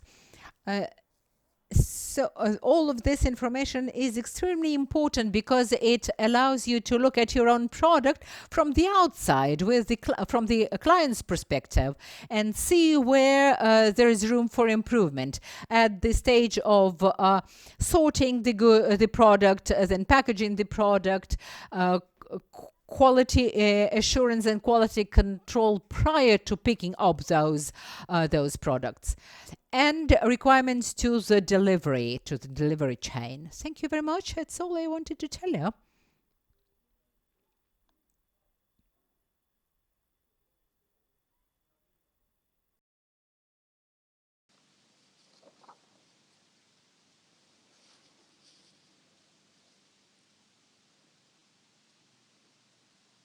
So we will move to our next speaker, Volodymyr Gurji. Let me remind you that I'm reading carefully all the comments on Facebook, and we'll have, after all presentations, opportunity to put all additional questions to our speakers. Having said that, I suggest to move to our last speaker, Volodymyr Gurji. Please, Volodymyr, floor is yours.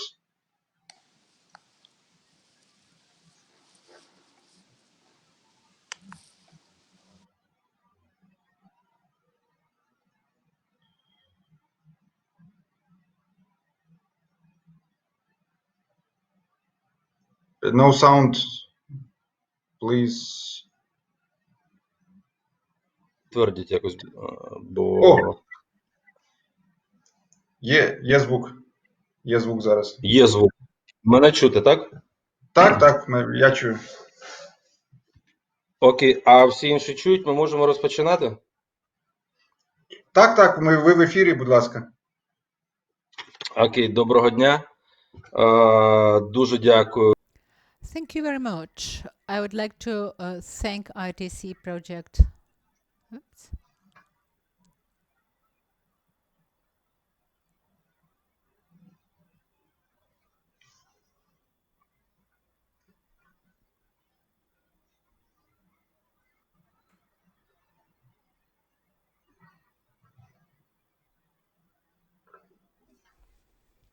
Hello.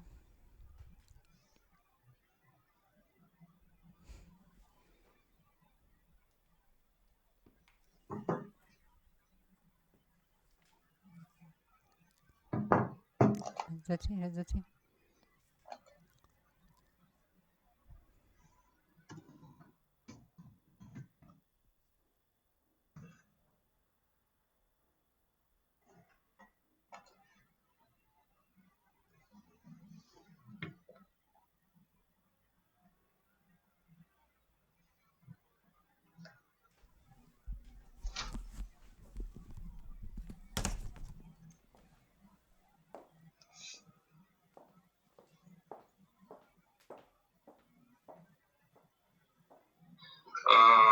Дуже дякую проєкту.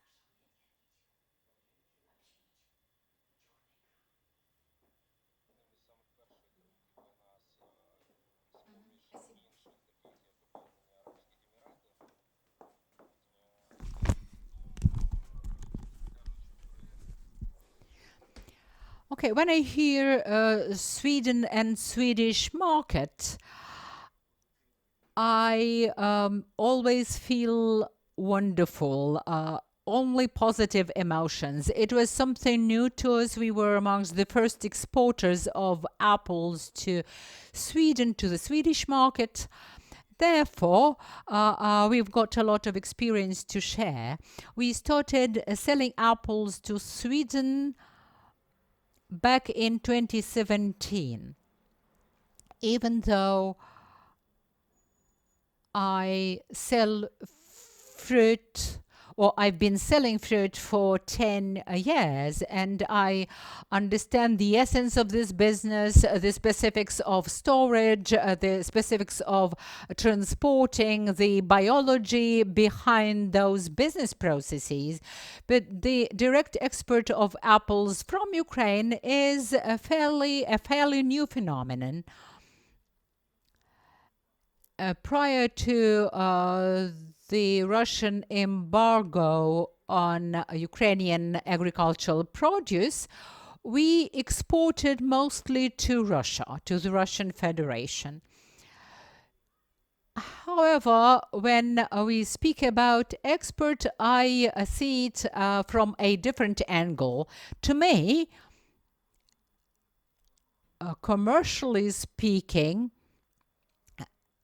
export is not about crossing the border with the neighboring country, but rather opening up new markets, facing new challenges, and setting new horizons. So back in 2017, as I said, we started exporting to Sweden. And I can tell you that prior to that, the standards were different. when we started, apples from Ukraine were something of a novelty, and no matter what we could bring there, would be just about the recognition and positioning of Ukrainian products in other markets. We are speaking a lot about apples because I don't think there is any other product in the fresh segment that will have at least 10% of our sales to Sweden.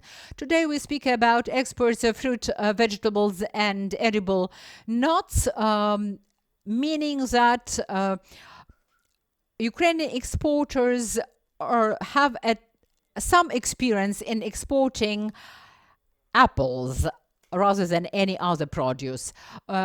When we started, we actually loaded our apple for a week. It took us a week to load the vehicle with our apples so that we could meet the high expectations and high standards.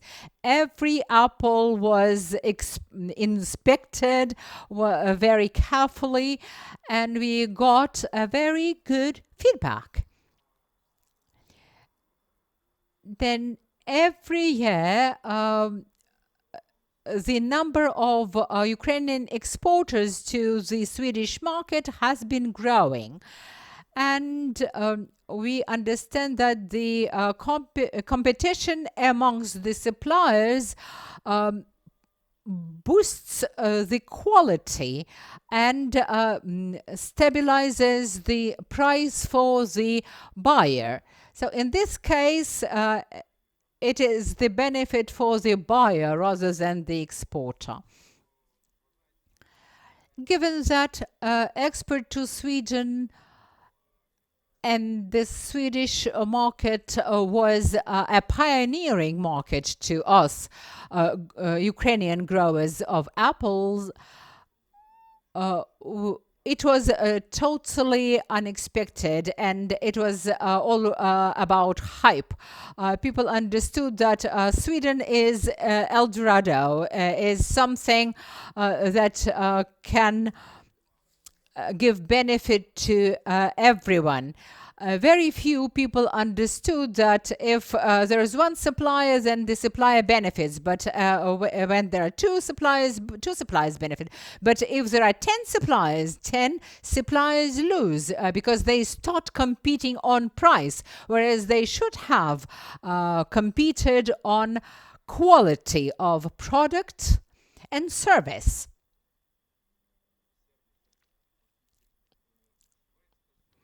Since the Swedish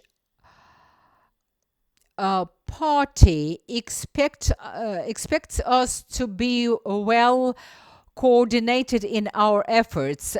We should meet our obligations. We should meet all of the schedules, and our Swedish partners expect stable and sustainable supplies. Of course, you can supply only once a year, and they will invite you perhaps to exhibitions, and if you often participate in exhibitions, that you will not be seen as a key supplier. In order to be seen as one, you should be there on a permanent basis, on a regular basis, for a long time. So we've been selling to Sweden for several years, for 3 years now. The priority of our supplies has fallen a bit because of this competition that I described before. And you should remember that it is a country with the population of 10 million people.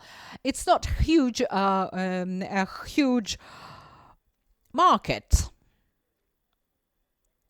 So a large number of suppliers will be competing amongst themselves. So we should either segment the market. We cannot all rush to Sweden and start selling things or call to the buyers directly, trying to lure them, thus prejudicing our competitors. I respect our Swedish colleagues, and I understand that if there are too many competitors on the Ukrainian side, then we will be losing. Speaking about Sweden and 10 million people, we should understand that there are other countries, for example, United Arab Emirates, where also 10 million people live, and it is also a regional hub. So you should remember that the capacity there is much more than 10 million people. In Sweden, the competition on the part of Ukrainian suppliers or exporters does exist. It is a fact of life. Usually we supply to the local importer, and then the importer will be then distributing that to the ethnic shops or to retailers, key retailers, I mean. The retail chains that Olga, Anna Maria, and Daniel mentioned. So we should be aware that our next evolutionary step to develop Ukrainian suppliers or exporters should be to start working directly with supermarket chains. But there are certain constraints here as well. If we look at this slide that Daniel showed us, I didn't know that of late Coop bought Net. So we can see that there are more than 50% of all sales in retail are covered by ICA. Other three chains have about 50%. So the market is not fragmented. And that create certain constraints to us. So we should understand that we have to coordinate our efforts here in terms of distributing those sales channels or who supplies to which chain, or we will all lose, as I said, because we will create crowds and thus we will lose in price. But what makes this Swedish format of cooperation attractive to me is their business culture, their fairness, their honesty, their being very true to their promises. They always keep promises. And if they work with you, then they work with you on a regular and systemic basis, and they will even pay more to you if you are a reliable supplier than to the supplier who is not very reliable or systematic. So I would actually suggest that we Ukrainian exporters and potential exporters stop competing there, but show that Ukrainian suppliers, exporters are professional, are systemic, and we care about their demand, and we can meet that demand sustainably.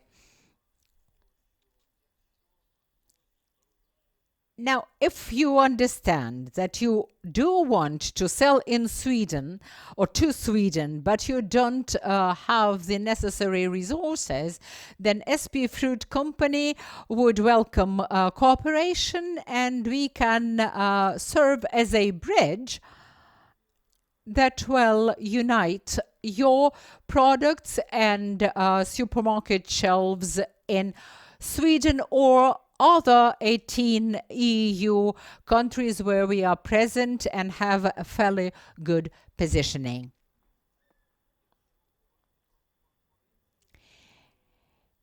Now, when it comes to competition, there are some other countries positioned similarly to Ukraine. Look at the Balkan countries, for example. Serbs, Croats supply to Sweden. We are also aware of growers of apples in Kosovo, Albania, Northern Macedonia, Greece. But Greeks have a very good life now. They can sell to India, and they release their pressure on the European market.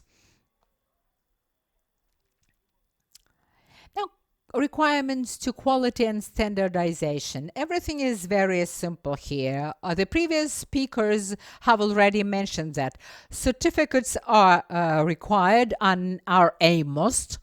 Global gap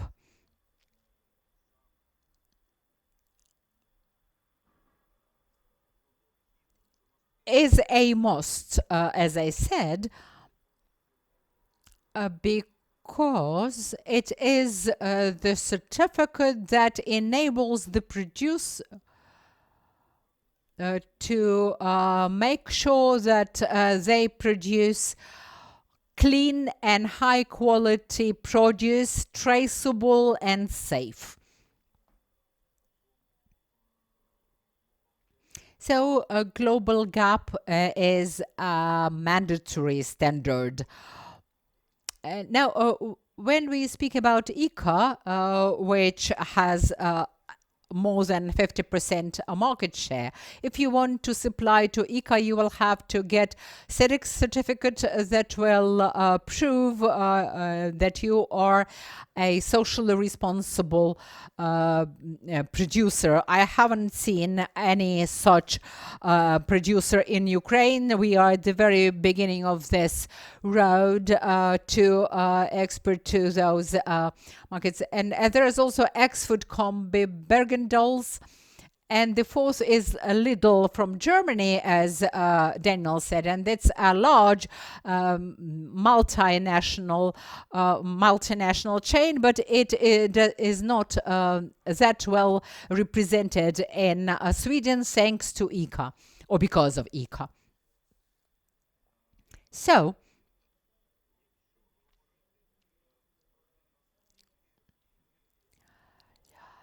speaking about Sweden as a market, I can say that it's a good market, and you will have no difficulty proving that Ukrainian apples are worthy as a type of produce.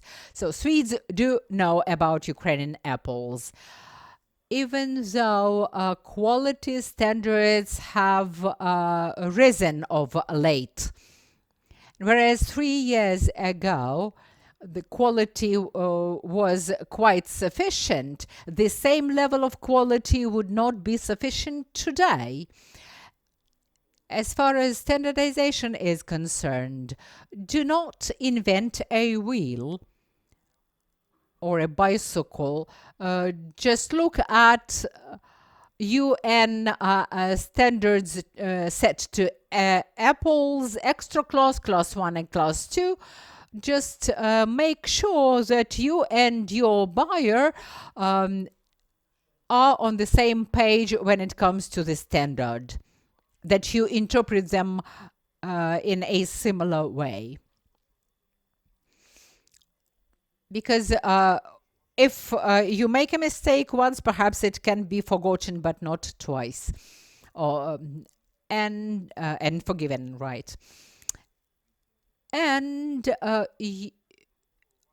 you should create added value with your cooperation. It's something that you add to the buyer's account. You do not only sell apples, you sell certain product with value added. So you should be very punctual. If you are, then you will be the favorite supplier for your Swedish counterparts. and they will be thankful. They will actually give you credit.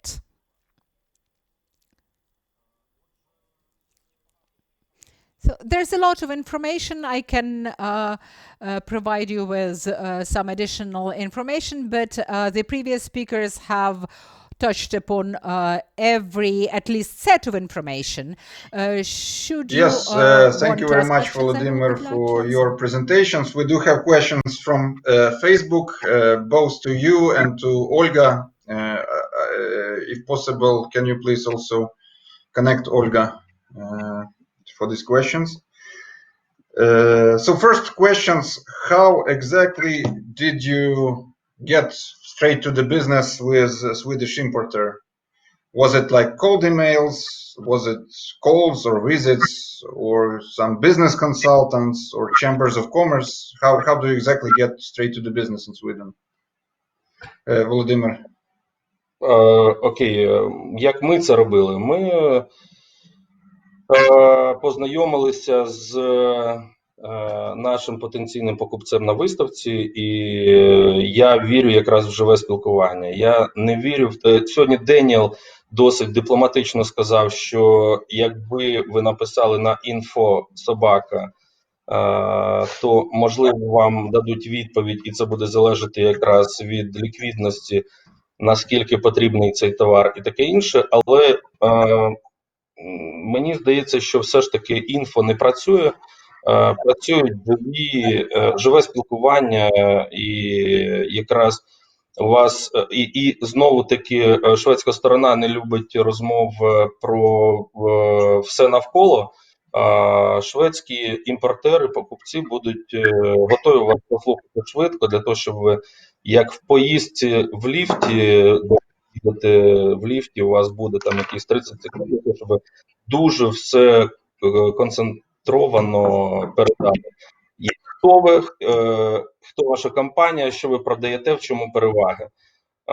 Дуже швидко. Шведи дуже прагматичні люди. Я не вірю, ще раз, я не дуже вірю в якісь холодні контакти. Володимире, питання я не почула. How we did it? We met our potential buyer at the exhibition, and I believe in face-to-face communication. Can you elaborate today when he said that if you info at something and perhaps you will have your question answered depending on the liquidity of those goods in the market?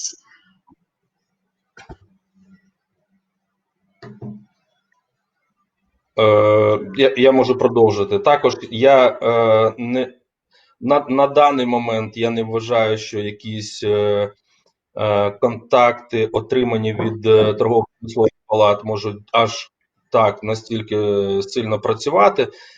Дуже допомагають якраз торгові місії, особисто мені, навіть після того, як ми 3 роки пропрацювали в Швеції, було досить цікавим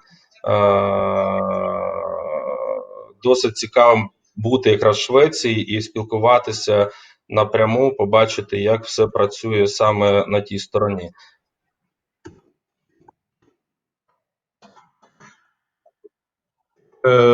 Olga, are you with us still?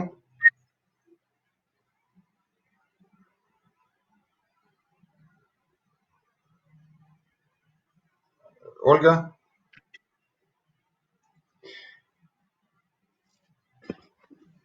Okay, so we have next questions from Bogdan Grebenyuk. The question is, how many tons of apples did you export to Sweden? Which kinds of apples it was? And yeah, that's the question, for first question. What was the volume of your delivery and which apples it was? Давайте про сортові спочатку речі. Швеція полюбляє, я, можливо, десь повторю за Ольгою, але давайте я також озвучу те, що нам здається правильним. Швеція полюбляє якраз яблука сорту Golden. Golden в Швеції полюбляють жовтим і з рожевим бочком полюбляють найбільше. Це той Golden, який ціниться найбільше, за який готові платити максимальну ціну. І в цьому якраз є досить серйозна перевага Швеції, адже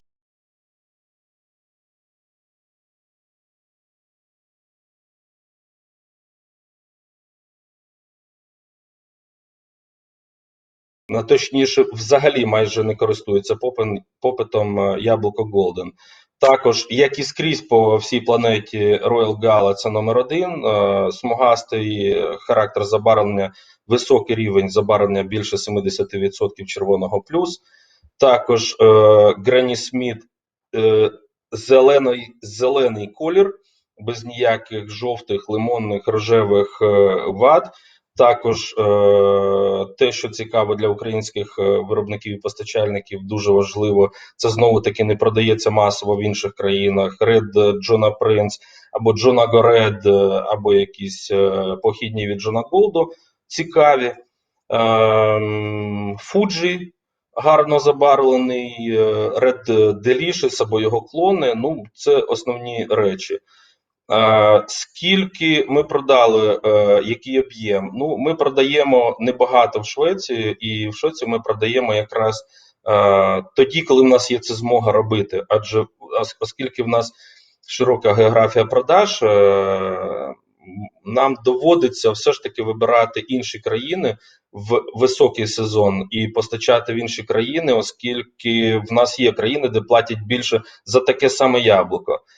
Але в Швецію ми постачаємо на початку сезону і в кінці сезону, коли дуже чітко відслідковується якраз дефіцит цього продукту. Ну, це також цінять наші покупці. Про об'єми, я думаю, що це питання якраз в контексті Швеції не до нас, тому що є постачальники, які постачають більше, значно більше, бо вони саме сконцентровані на ринку Швеції. І це якраз вибір стратегії. Якби ми були сконцентровані, оскільки ми не виробник, а ми є якраз допоміжною ланкою, дуже важливою, але допоміжною ланкою. Якби ми постачали тільки в Швецію, то минулого року ми би збанкрутували.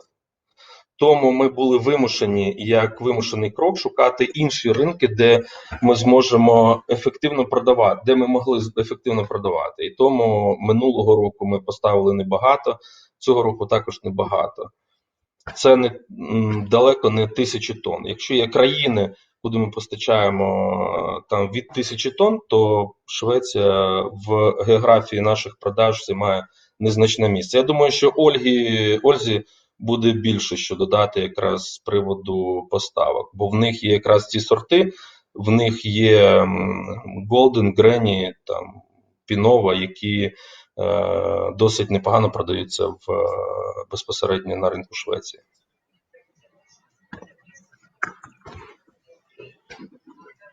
Okay, thank you. Question to you, Olga.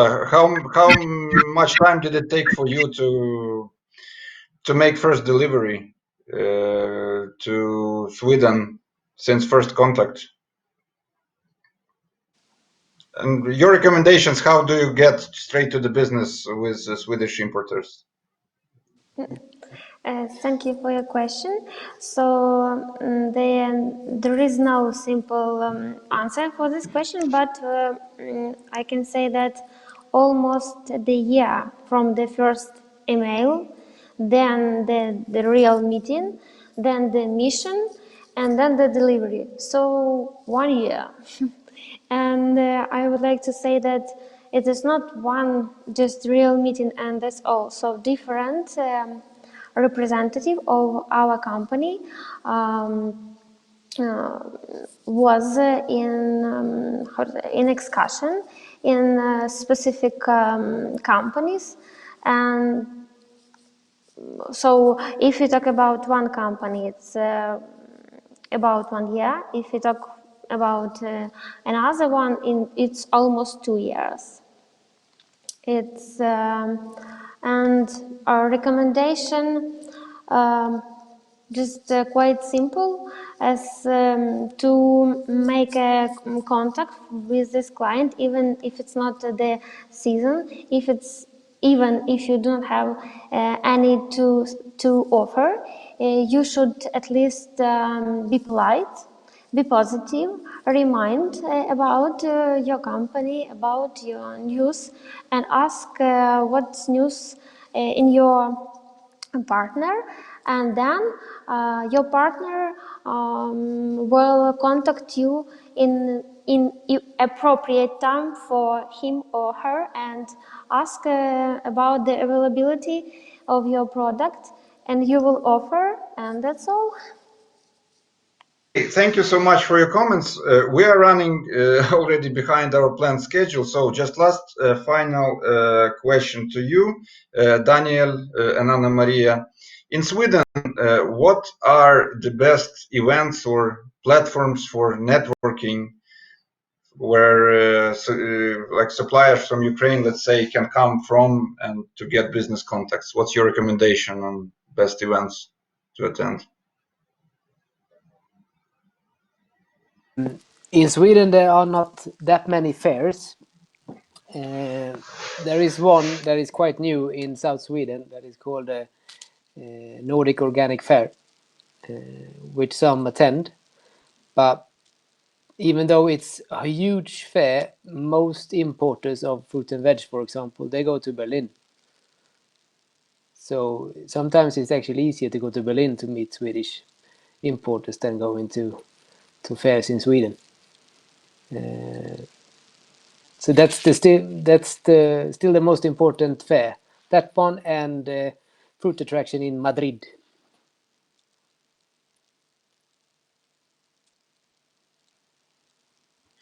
Swedish market, right? Can you take it again? I didn't hear the first part of the. So for Swedish market, your recommendations are Malmö in Sweden, then Berlin, and third is Madrid, right? Yes, it's a good trip. Yeah. Okay, guys. Thank you so much for today. Thank you for your presentation and very interesting feedback from Ukrainian colleagues. I hope today's event was useful. Thanks to our colleagues from Swedish National Board of Trade who prepared these materials. So we stay in touch. We will prepare all this information that was presented today with a follow-up message in the Facebook event and on our page. And see you on other occasions. Bye.